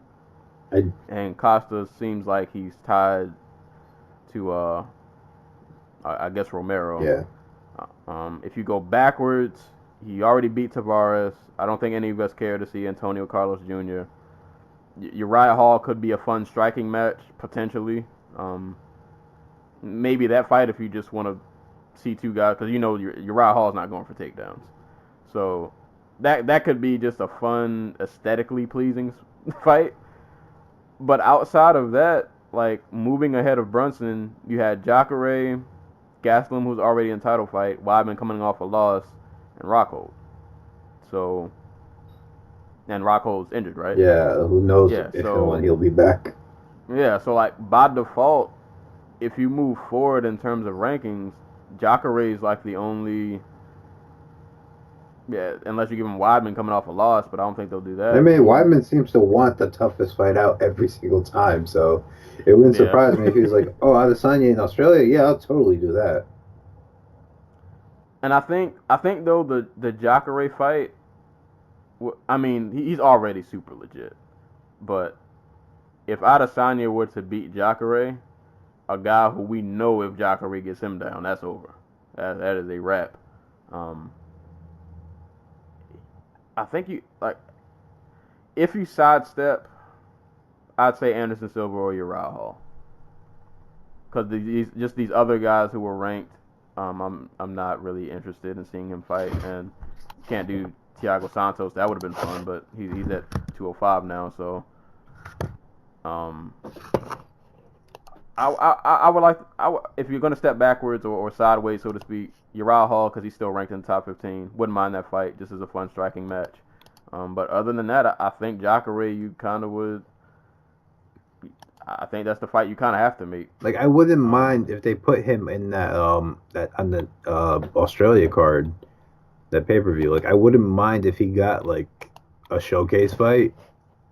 But even then, like, middleweight's so weird. I can't think of who would be a showcase fight, because it just feels like everybody there is just like we said, like a tough dad. Like, Right. Like, I'm sure there are guys he can style on, but like, are any of them going to be any better than like him beating the crap out of Derek Brunson? Right. And I don't want to see him. If you're gonna fight a tough dad, at least let it be a tough dad who's ranked. Right. Yeah, I don't want to see you just beating up on some poor old guy. You don't want to see him like fight. I don't know, Tom Brady. Well, that's not a give me fight. That could be a fun fight though. Tom Brady versus Israel Adesanya. Yeah, that would be an aesthetically pleasing fight. I don't know if it does anything for Israel though. Yeah, that would be pretty much a showcase. Like, this is a fight where we can show off his skills, but like, yeah, ranking wise and it doesn't really move the needle one way or another. It'd be just kind of one of those fights that like, oh, that happened. It's on a highlight reel now, but not like a ton of substance to it. I mean, but I say it, man. He's swimming with the sharks at this point. I say just do the Jacare fight and shoot whoever wins that title. at this point, do they really want to do they really want to book Jacare Whitaker too? Probably not. Yeah, considering how that first fight went. I mean, they would book Gastelum Jacare too in a heartbeat, I'm sure, just because of how good that first fight was. But Jacare's a Golden Glove boxer now. Yeah. We'll see though. We'll see what they do with Adesanya. But that was the main card. Ooh, I got one. Oh. Nick Diaz. Yes. Hey man, if Nick wants to come out of his cave from where he's playing nunchucks and doing whatever else Nick Diaz does, no, I don't know, why not?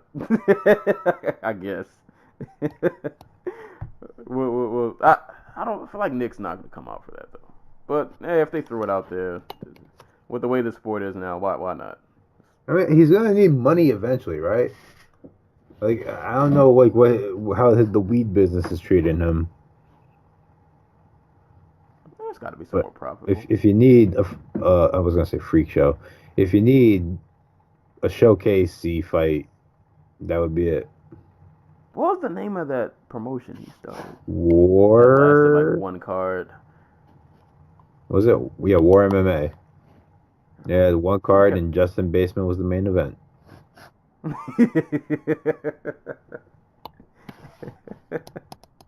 We'll see what they do with Adesanya. Justin Baseman was one half of the greatest Bellator prelim fight ever, so I'm not mad at it.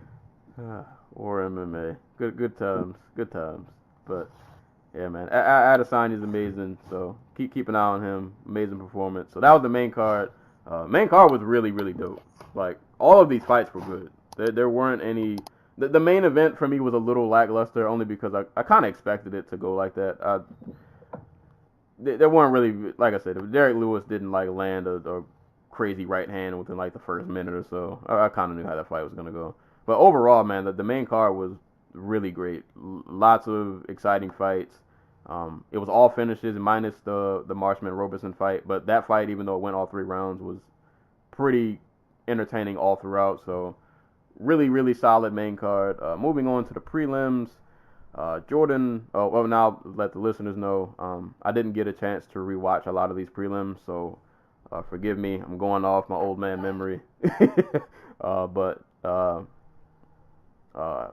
feature prelim fight, Jordan Rinaldi, Jason Knight. The woes of Jason Knight continue. Rinaldi he was just able to take him down and grapple him and control him and beat him up on the ground, and Knight just wasn't really, he just wasn't able to do much. Like it wasn't a lot there. Not a lot happened. Yeah. On his end. Like I hate this fight because it's just like it's one of those things like, oh, he dropped down. He was a big lightweight who dropped down to featherweight and won a fight by like 30-25 or whatever on the card. So yeah, that's what I'm gonna do now. You know, it's like the anti-Robert Whittaker or Anthony Johnson or something like that. But it was a fine performance from Rinaldi. The only memorable part of it though was Jason Knight giving us the Dikembe Mutombo finger wag. Wow, he's defending a choke. Yeah. That was a pure Jason Knight moment. Yeah, but solid win all the same. Yeah, solid performance. Rinaldi was shredded at 45. So we'll see what he can do. Keep an eye on that weight cut. Yeah, I mean he said at 55 that he didn't really have to cut much weight at all. So apparently this weight cut for him was pretty. I don't believe him. But as for Jason Knight, that's 4 in a row. 4 losses in a row, I think.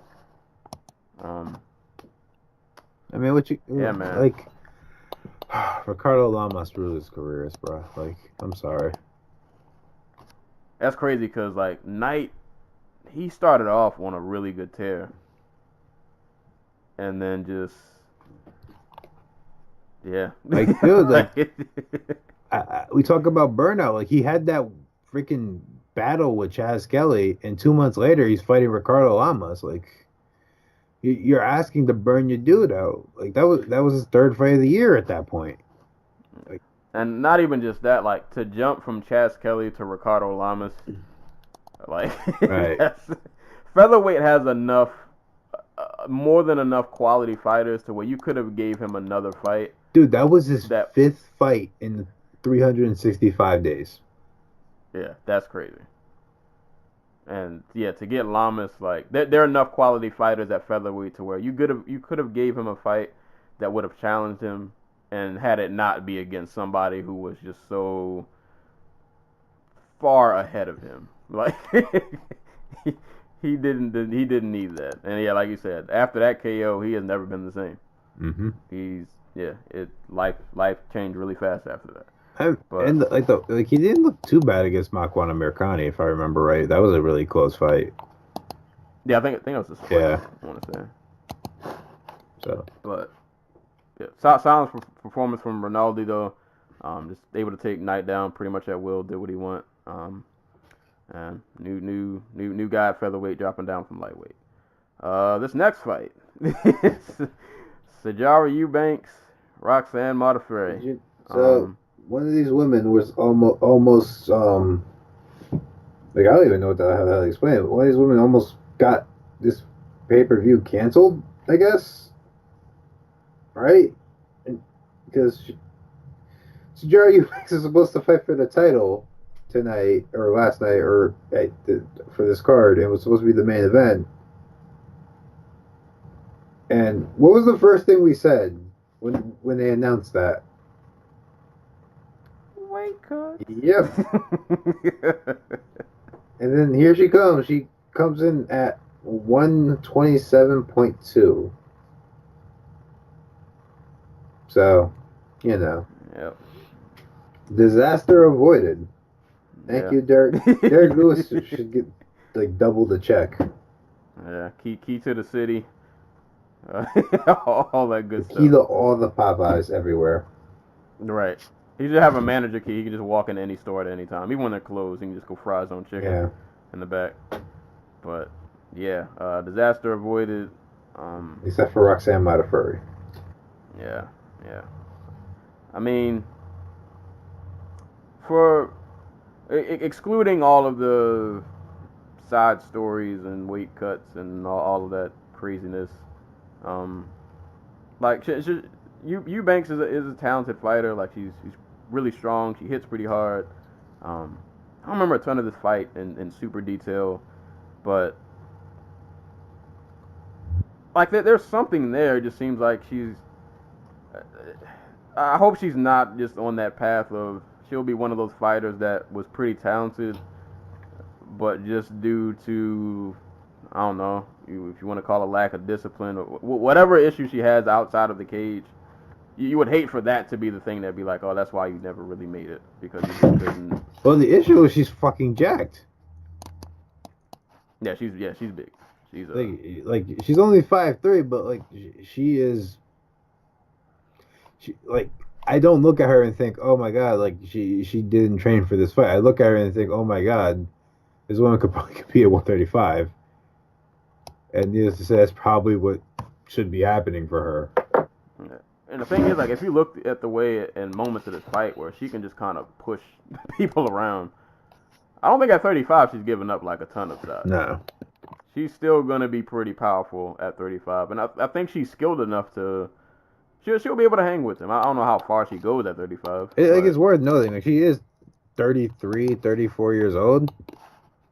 Like, that weight cut is not getting any easier. Right. So. But, yeah, poor Modafferi. I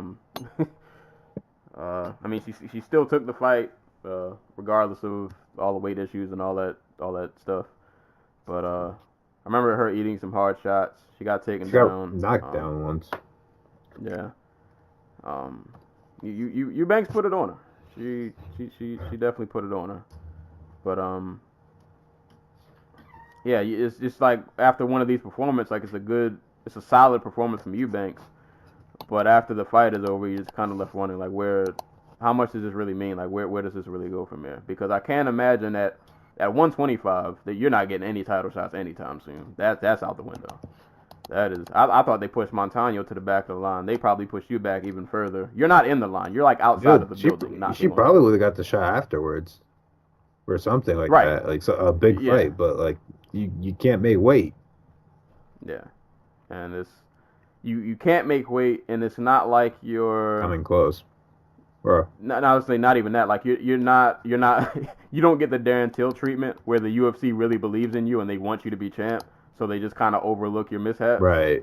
Like, you're not going to be afforded that because you're just, in their eyes, you're not that star. You don't get that pass. So, yeah, I would say, she's a talented fighter. Just go up to 135. That's another division that kind of is, it's in disarray. Especially like regarding like that middle of the pack, but pretty much everybody who's not the champ, that division's kind of just all over the place. You could realistically sneak in, potentially reel off a couple of wins, put off a couple. You could stick around in that division for a while because it's in such disarray. You could go there and make something happen. So I think she should go to 35, but we'll see what happens. Still feel bad for Modafferi though. Wanted her to pull this out, but life had other plans. Right.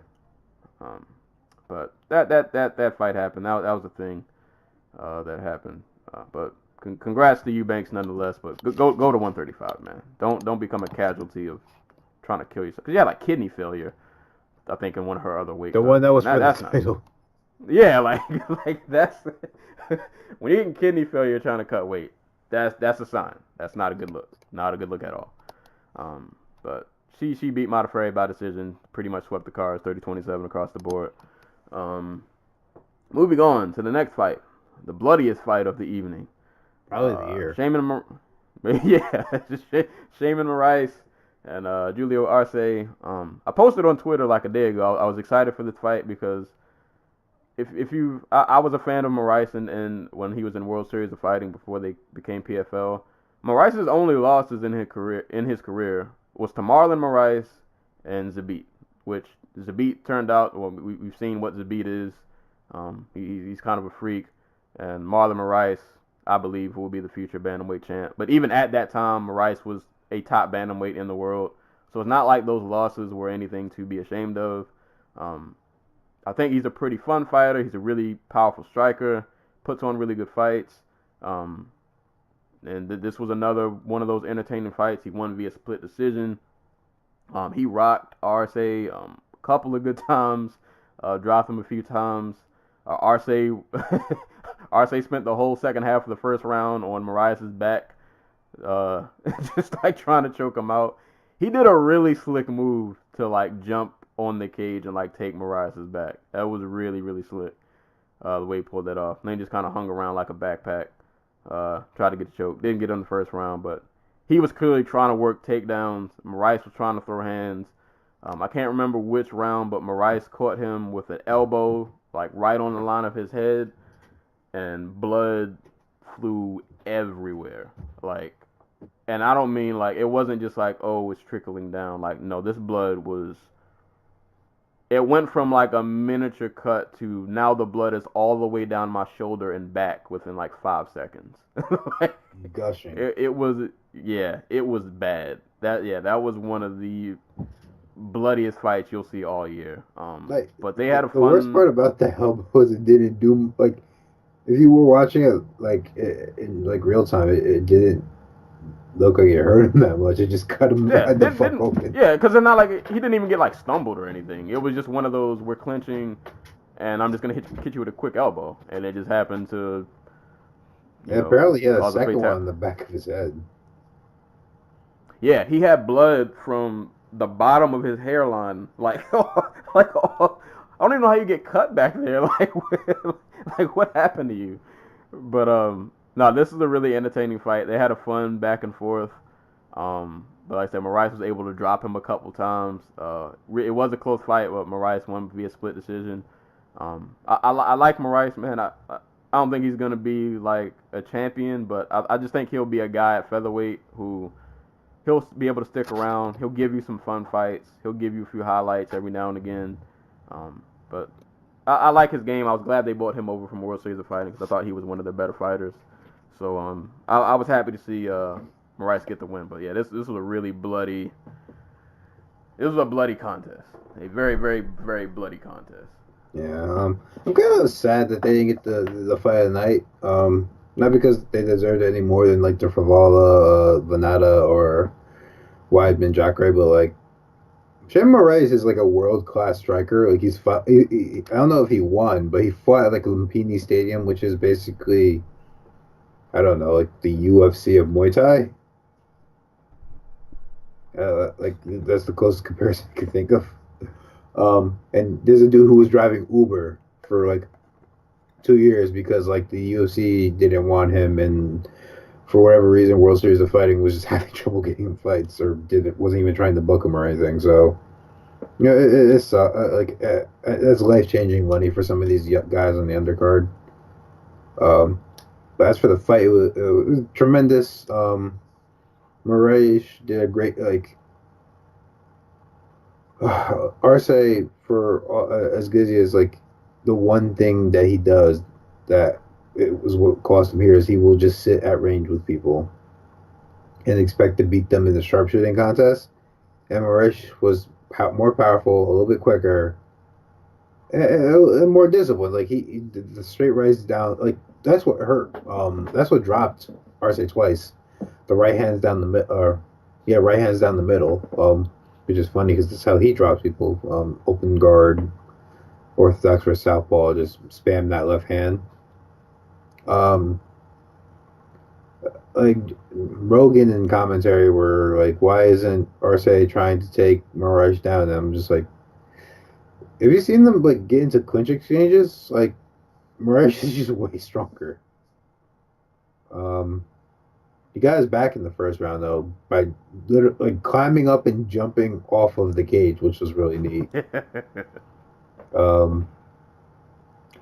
Did way better in the third round when he was the one.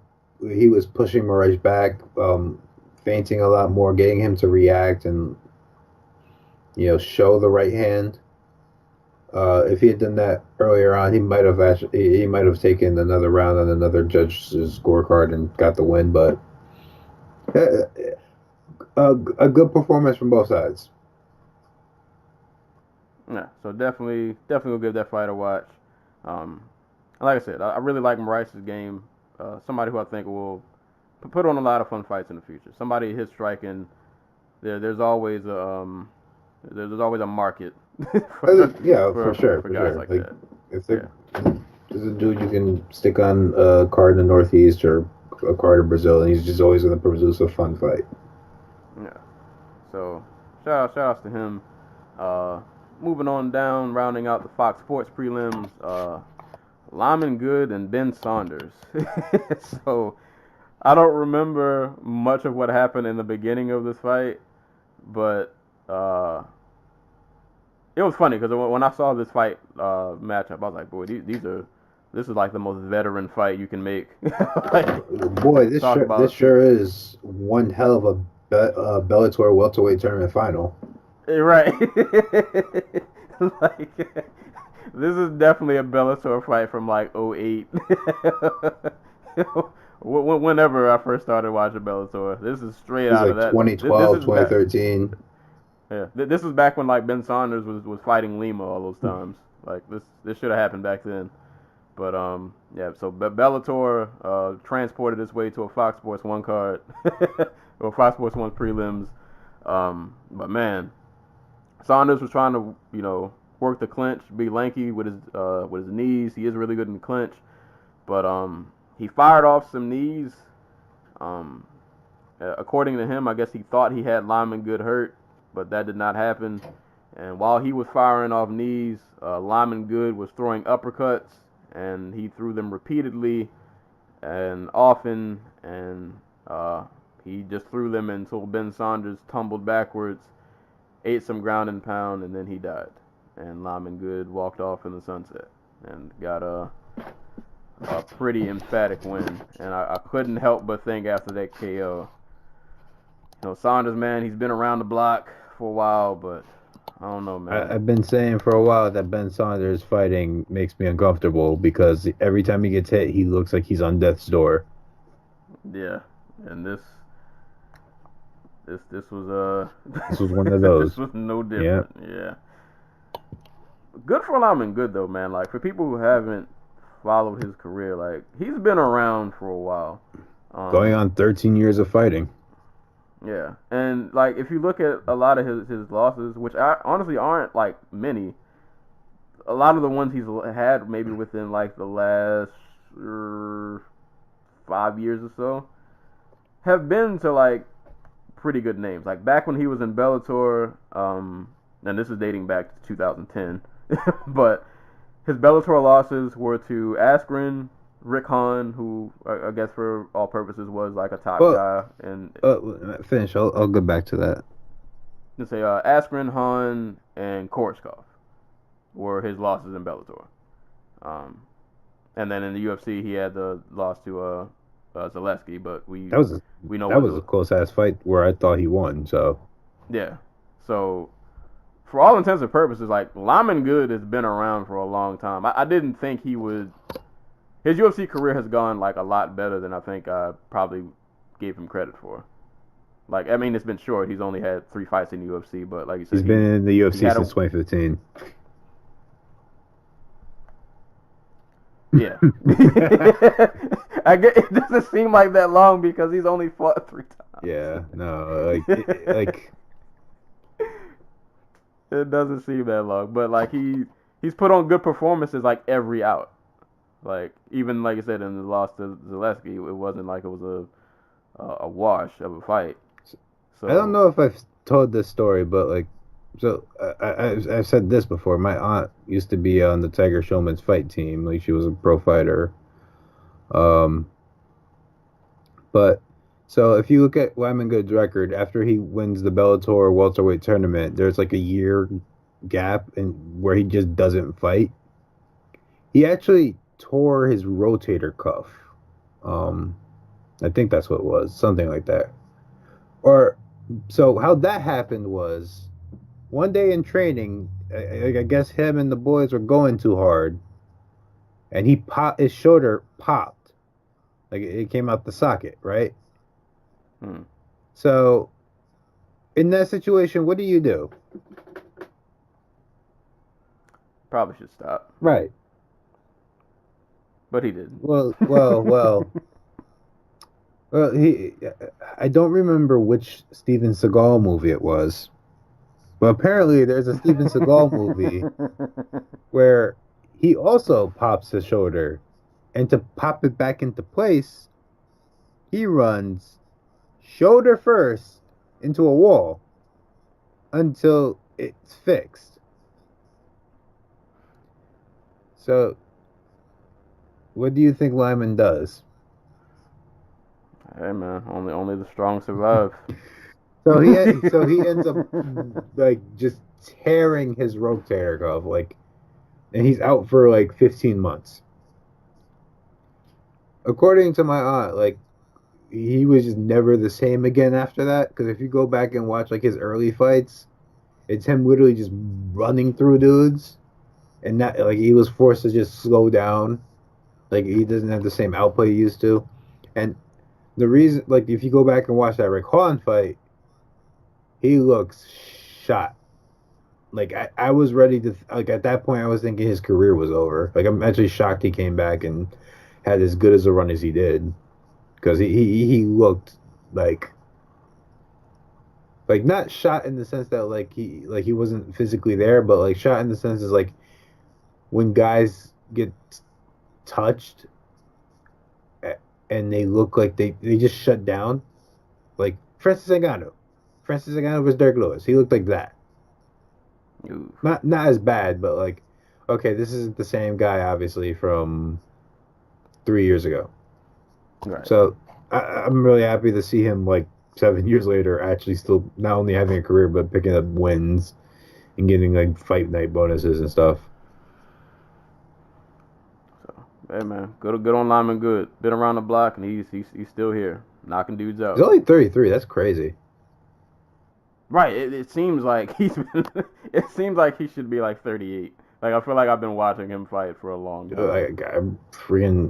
I watched him fight in the World Combat League with Chidi and Jakuani. Man, he looks in really good shape too. Oh yeah, dude is shredded. He's always fucking looked like that. It's crazy because like he's still a big welterweight, but like back in like 2011, I was like thinking like, who the hell is as big as Lyman Good at welterweight? Man, but nah, yeah. Shout outs to Lyman Good, man. That's a good performance. He's been putting on some good fights, man. Still out here handling business. So good on him. That rounds out the Fox Sports 1's prelims. And moving on to the Fight Pass prelims, which there were 3 fights. Moving on to what was probably you could have argued this for fight of the night. Matt Frevola and Lando Venata. For you guys who don't know, Lando Venata, I think before this fight, left Jackson's.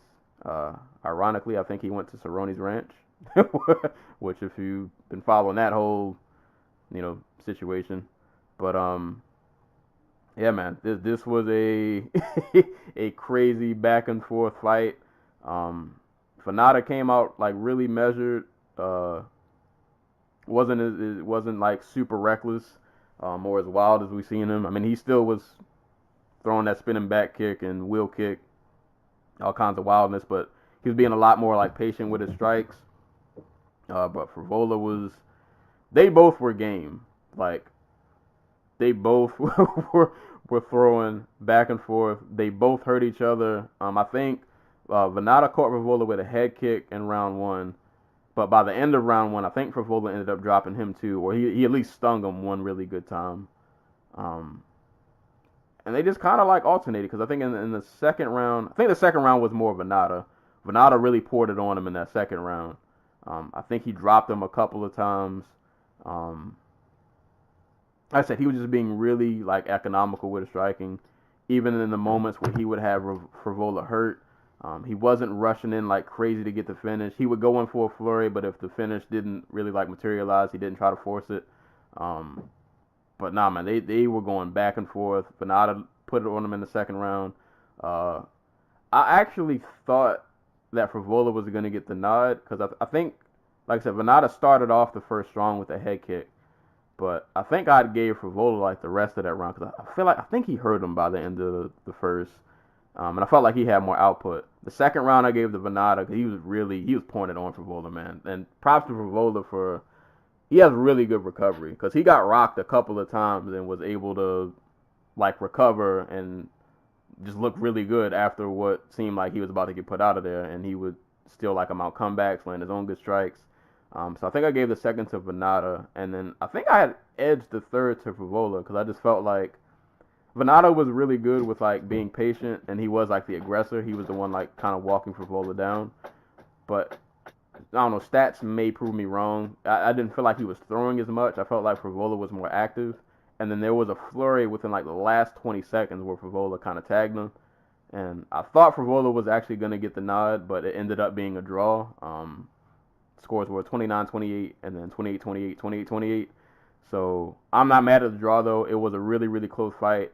Had the Jacare Weidman fight not been a thing, this easily would have been fight of the night. Both dudes rocked each other. Great back and forth scrap. Frevola was really on point. Like I said, really just great recovery skills. Venata, like I said, really being economical with his striking. But nah, this was awesome. This was an amazing fight, back and forth. And if it's going to be a draw, we might as well just run this back because we deserve more violence. They should have did like a sudden death fourth round and winner take all. I wish that was the thing. I'm fine with draws, man. Unless they're for like a tournament or something or title, like I'm fine. Venata, man. He is just so talented, but so hittable. Like, and not like the Tony Ferguson are sort of hittable, where like once Tony Ferguson gets hit, like he has an idea of what distance and range is, and like he starts being defensive. I mean, like if Venata, like if you sit around in the pocket long enough with Venata and you survive the storm, he's just gonna be there to get tagged. And Frevola really, really made him pay for that just by like he dropped him off of like an empty leg kick, I think. That Venata threw, where he's just like, okay, I'm gonna just throw this out, and it's not really gonna be with any power. I'm just gonna try and tap you with it, and then he ended up getting rocked by it. Like, this is his second draw in the UFC. Both in fights he probably should have like won.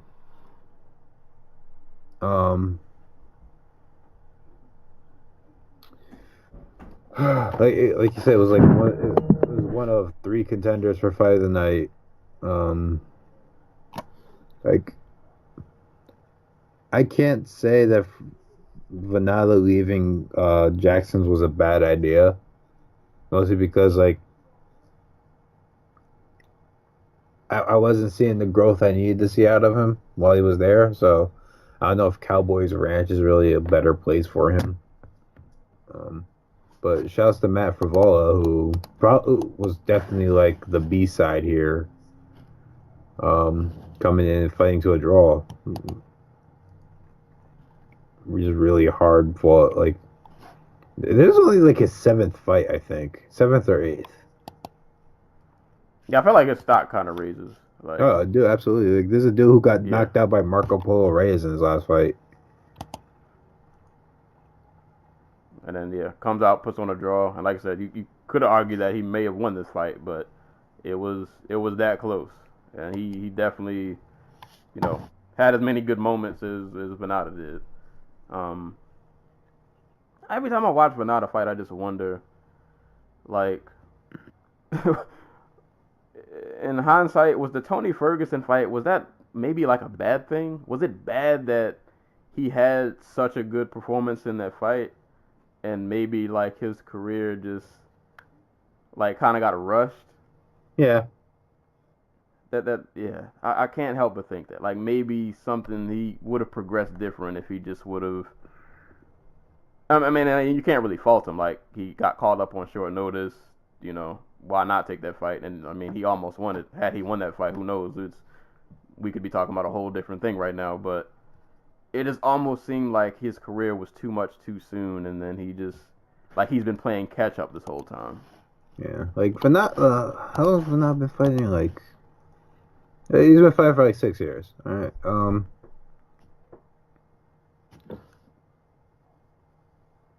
Maybe this is just us finding out that he's just not as good as we thought he could be. Like, the matchmaking's been tough, but it hasn't been like egregious. Like, he beat John McDessie and then had to fight David Taymor, who himself was coming off of like, you know, wins over Jason Novelli and Martin Svensson. Who? Yeah. So like, yeah. I mean, the Bobby Green fight was like, okay. That was a tough one, and Drakkar Klose is a sneaky tough fight, but like Matt Frevola was a dude he should have beat. Not because Frevola is like some scrub, as far as I know. Like I've only ever seen him get knocked out by Marco Polo Reyes, and Marco Polo Reyes is a better fighter than people give him credit for. But like they gave him fights he could have. He could have won. But, like, at the same time, maybe it's just pressure. Like, there's a dude who, like you said, he just had all the expectations of the world put on him and was basically crowned before ever getting a win in the UFC. And, look at where he is now. He's 1-3. He's 1-3 in the UFC with 2 draws. And, that Bobby Green fight, he should have won. If it wasn't for a knee, he would have won the fight.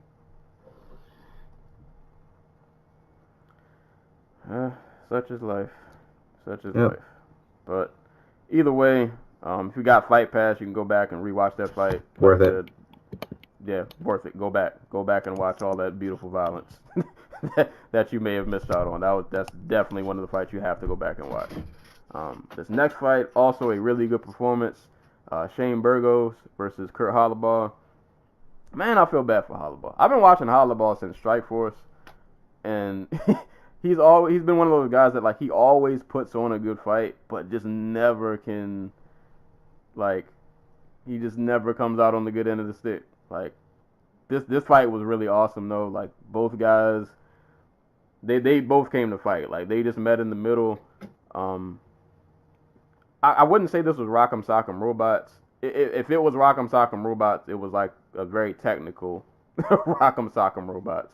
Like, Burgos was firing off that jab. They both were throwing good combinations. They both were landing good shots. They just met right in the middle and just kind of threw down. But like, it was a really technical. Like, they weren't being wild with it. They both were picking shots really well. They were really fast, really tight with their boxing. And like I said, they both were landing good shots. Hollabaugh ends up dropping Burgos after they had like a little back and forth exchange. I want to say he caught him with a left. Drops him.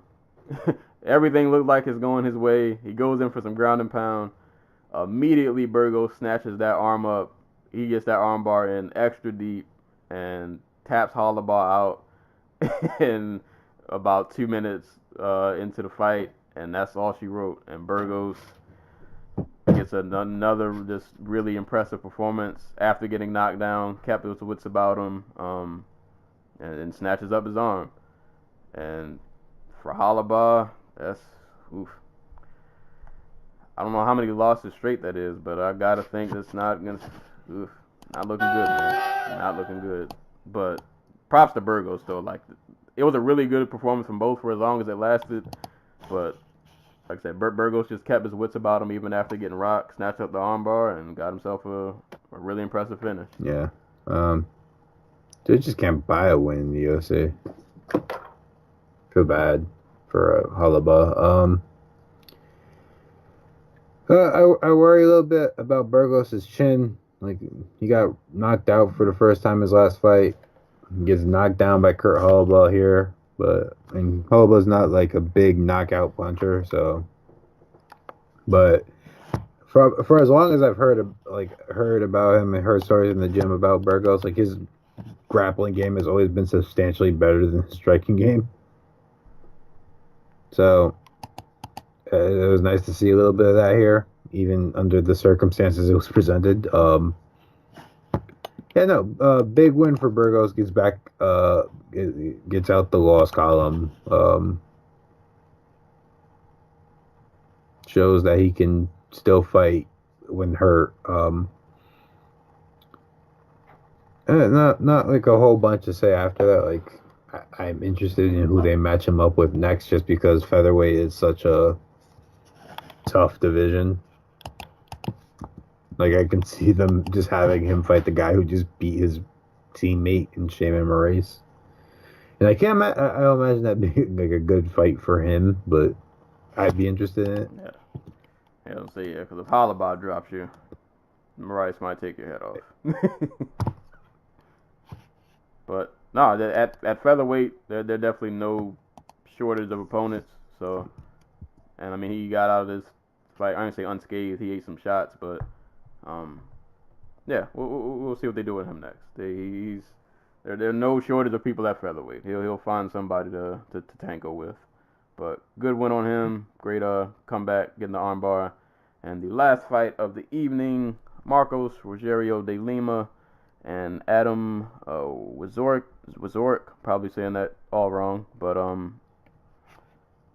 not a ton really to say. What weren't these both middleweights? Or Marco was a 205er? Marcos Rogerio de Lima was a 205er. Adam, which I can't imagine he was ever a 205er because the dude's like 250 pounds and he looks like a string bean. Yeah, I'm pretty sure. I thought Marcos was a 205er. But yeah, Marcos comes up to heavyweight. Not really like a super exciting fight. I mean, not good. Like there weren't like a ton of. I felt like De Lima could have got the finish if he just would have threw his hands more, because this was one of those fights where like Adam clearly wanted this fight on the ground. He got a good takedown in the first, but after that takedown, I think Lima had swept him and reversed it, and after that, it was pretty much De Lima's fight for the rest of the contest. Like when they were on the feet, it was clearly who was better, who hit harder. I just felt like if De Lima would have let his hands go, but he was just really content to grapple and take Adam down and just kind of have one of those slow heavyweight grind him out fights. But it was just like I think if he just would have stood on the feet, he could have got Adam out of there pretty quick. But either way, De Lima comes up from 205. He handles Adam pretty effortlessly. Not really a ton to dive in with that fight. But Marcos Rogerio de Lima won via unanimous decision. He swept the cards 30-27 all across the board. Nice. I mean, not really, but yeah, that was it. That was that card. So yeah, that was UFC 230. Pretty good card, man. Like outside of that, the fight we just mentioned, all of these other fights pretty much had. The Ronaldo and Jason Knight fight wasn't a ton to really watch, other than the Matumbo wave. But like all of these fights had pretty good entertainment value. You had like 3 fights that could have gotten fight of the night. I said the Favola Venata fight was amazing. The Rice and Arth fight was really, really good and bloody. And Jacare and Weidman put on 2 of the best performances either one of them has ever put on. So, I mean, this card gave you a little bit of everything. You got a lot of good finishes. You got to see Adesanya continue to make his ascension in the middleweight division. You got Ronaldo and Weidman, or Ronaldo Schultz. Jacare still showing signs of life. He's not done yet. He's actually getting better.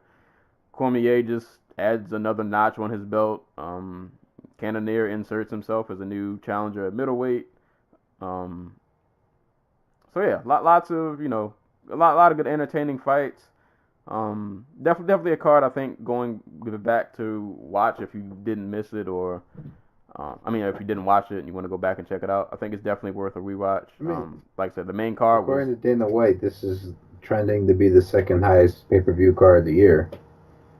Yeah, Really? so I mean, not really I as don't a know. like, because up until now the only other one contender would have been like the Stipe DC fight card or the Miocic and Ngannou card, which I think did 350 to like 400,000 each. So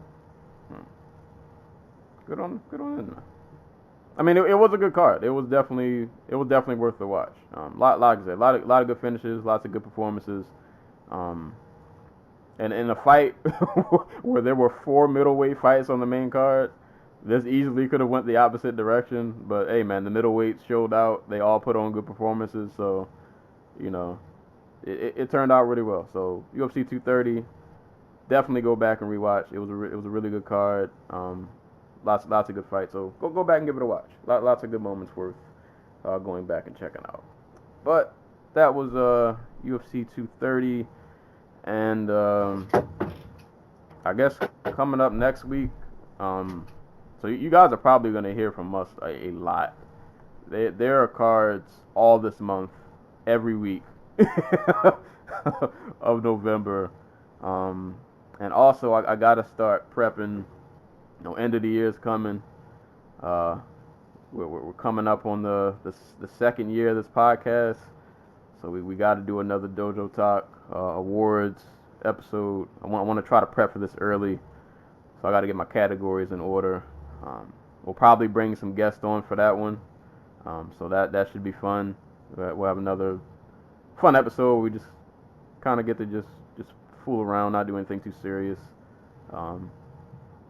So that'll be happening. But like I said, lots of fights coming before the end of this year. You guys will be hearing from us a lot because the fights do not stop. And even outside of MMA, we still got Wilder and Fury coming up next month. So that's gonna be funny. That's good. I'm really looking forward to that. I think there's a UFC card that same night though. I want to say, but even still, that's gonna be an interesting fight. So there'll be plenty of violence to go around. But that's pretty much it in terms of the fights. So I guess we can just move on to parting shots and shout outs before we get out of here. So got a couple of shout outs. Glory had a card. I want to say this, I can't remember if it was Friday or Saturday.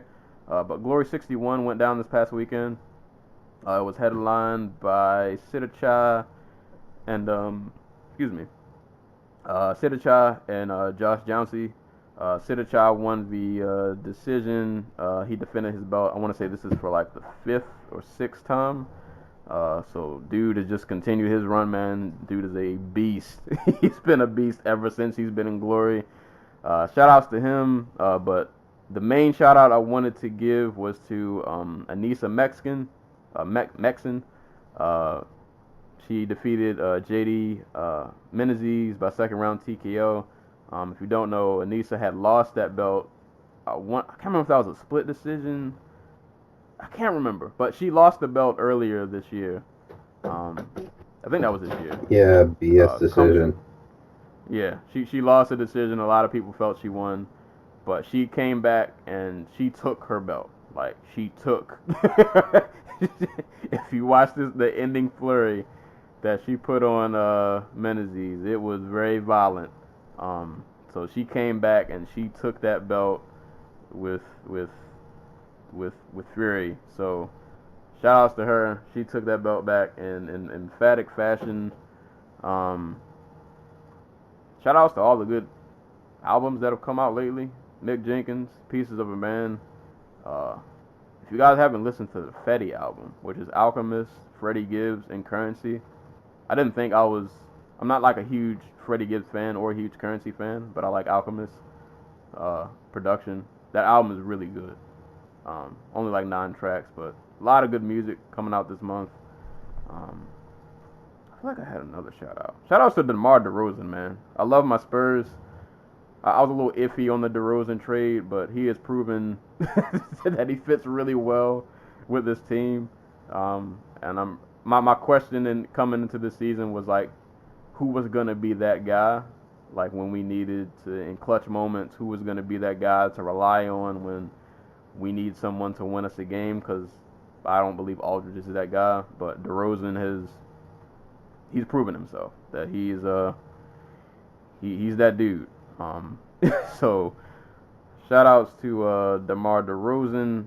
Man, there was a KO. Sorry, I got a lot of shout outs actually. Shout outs to, I gotta find this KO, and I'm gonna butcher these names, but so EFC had a card. I guess this happened this. It was on DAZN. Yeah. The KO. All right, I'm definitely gonna mess up both these names, but Mwazandil Halangwa is spelled Mzwandil, last name Hlongwa. He had one of the nastiest KOs I've seen this year against Torbjorn Madsen. He did a 1-2 into a spinning back elbow and then followed it up with another 1-2 before Madsen finally just collapsed. I mean, Madsen was dead for half of the sequence. These were just extra punches that didn't even need to happen. But my God, this is one of the nastiest KOs I've seen this year.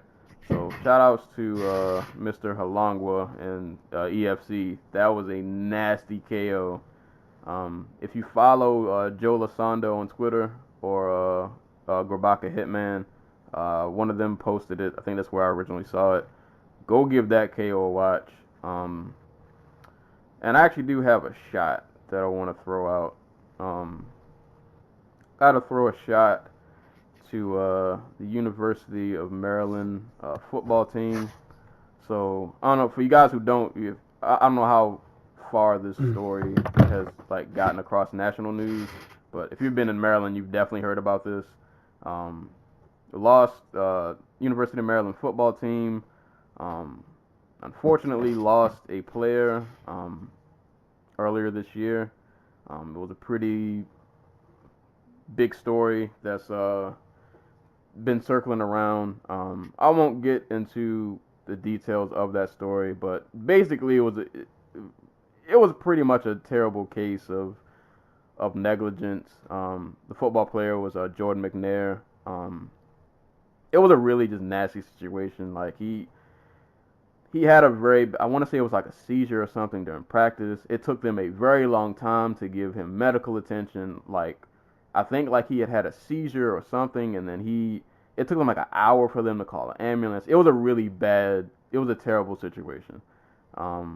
Unfortunately, McNair passed, and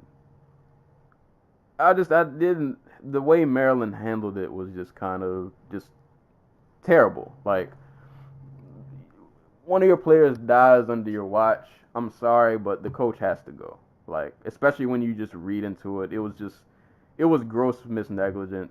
The coach has to go. So they reinstate DJ Durkin, and then they fire him the day after. And I feel like the only reason they even fired him was because there were a lot of plans, from what I was hearing, that students were planning to protest, and like it was going to be a big deal, deservedly so.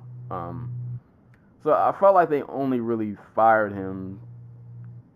It was just kind of trying to save face, but it's just shots out, just empty the clip. Just I gotta give them a shot, because like, why? Just do the right thing the first time. It shouldn't have taken all of this heat and all of this pressure for you to finally decide, like, oh, we'll fire him, after you clearly were going to reinstate him and you clearly still wanted him there. Like, the situation shouldn't even have gone this far. Like, after McNair passed and the details of that whole situation came out, DJ Durkin should have been out of there. Like, that next day he should have been gone. But the NCAA as a whole is just kind of, we've done many rants on the NCAA. They're wild. They're just kind of They're kind of garbage. But they're terribly garbage. But yeah, just a shot to the University of Maryland for just handling that situation terribly. But rest in peace to Jordan McNair, man. Like, just really unfortunate situation, and I feel bad for like a lot of his teammates because like I feel like I heard that like they've been having issues. Like a punter got beat up or something because he was talking to investigators. I don't know. A lot of bad has come from this situation, and I feel like it's going to be felt for years to come. Like the Maryland's in the Big Ten now. Nobody's going to want to play for this school. Like, and I feel for the players who are on the team. Like you're just trying to play football, and now one of your teammates died, and this is going to be a whole situation that you're probably just going to have to keep hearing about like over and over again. And I feel like they didn't even really get a lot of time to like really grieve and process it. Like this is just gonna be an issue that they'll have to keep revisiting for a while. But yeah, man, just terrible handling of that situation. But rest in peace to Jordan McNair and to like all his teammates and family. Like I hope you guys are finding a way to cope. This probably won't be easy for a while, but you know, hopefully it'll come to pass, and you know, you guys will be able to move on. But just a messy situation. But yeah, that's all I got for parting shots and shout outs.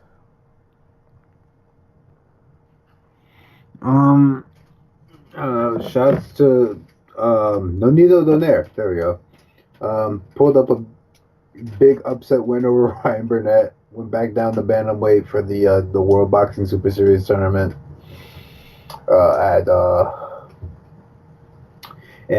He won because Burnett got hurt. Like he threw a right hand that, like, I don't know if he just threw his hip out or like what happened, but like he just grabbed at his hip and went to the ground. It was just like, I can't fight anymore.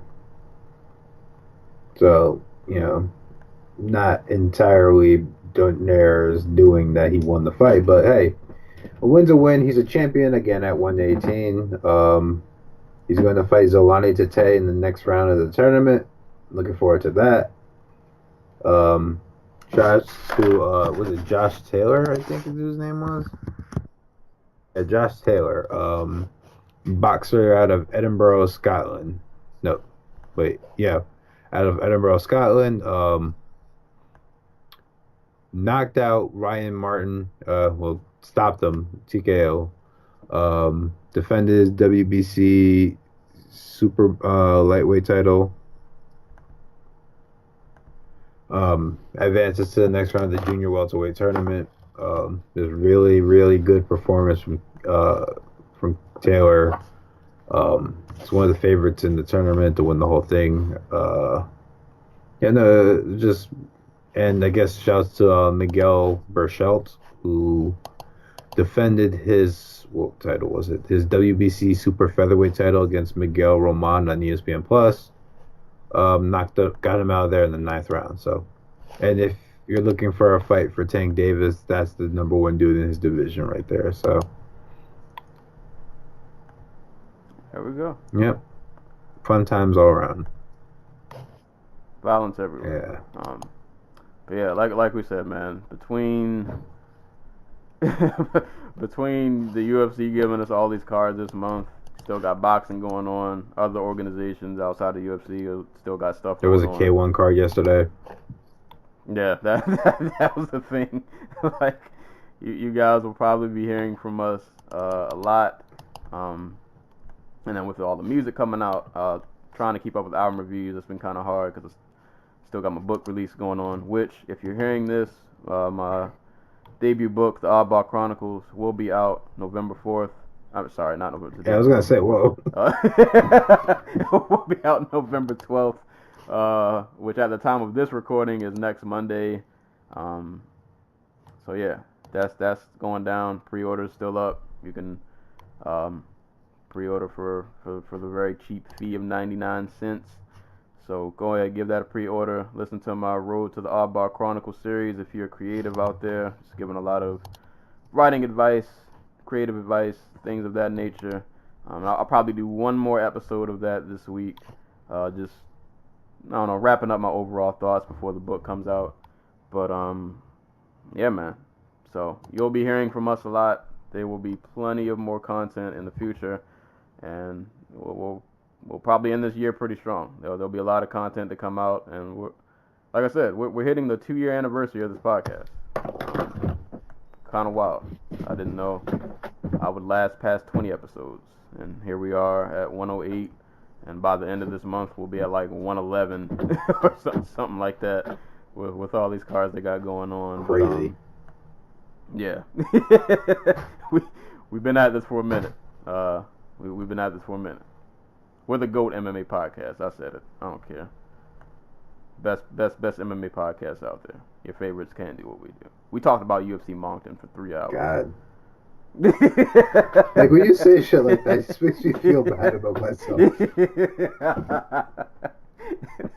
Who else could dissect UFC Moncton for 3 hours? Who cares if it wasn't? Did we actually talk about UFC Moncton, or did we just make fun of 205 for 3 hours? Yeah, it was 50-50. 75-25.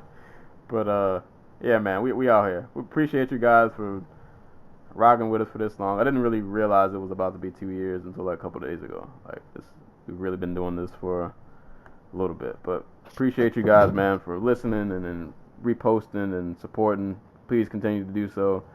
Shout outs to I didn't write it down. We got another review on iTunes probably about a week or so ago. Shout outs to whoever posted that review. I wish I could remember your name, but I did see it. Appreciate the 5-star. So we out here. Yeah. What's that going on? What? I hear a lot of noise. Oh, that's they're vacuuming downstairs, so we're ending at the perfect time. We definitely are. But, thank you guys for listening, man. Just really appreciate the support. And as always, anytime people are being punched and or kicked in the face, we will be there to talk about it. And until next time, we will catch you guys later.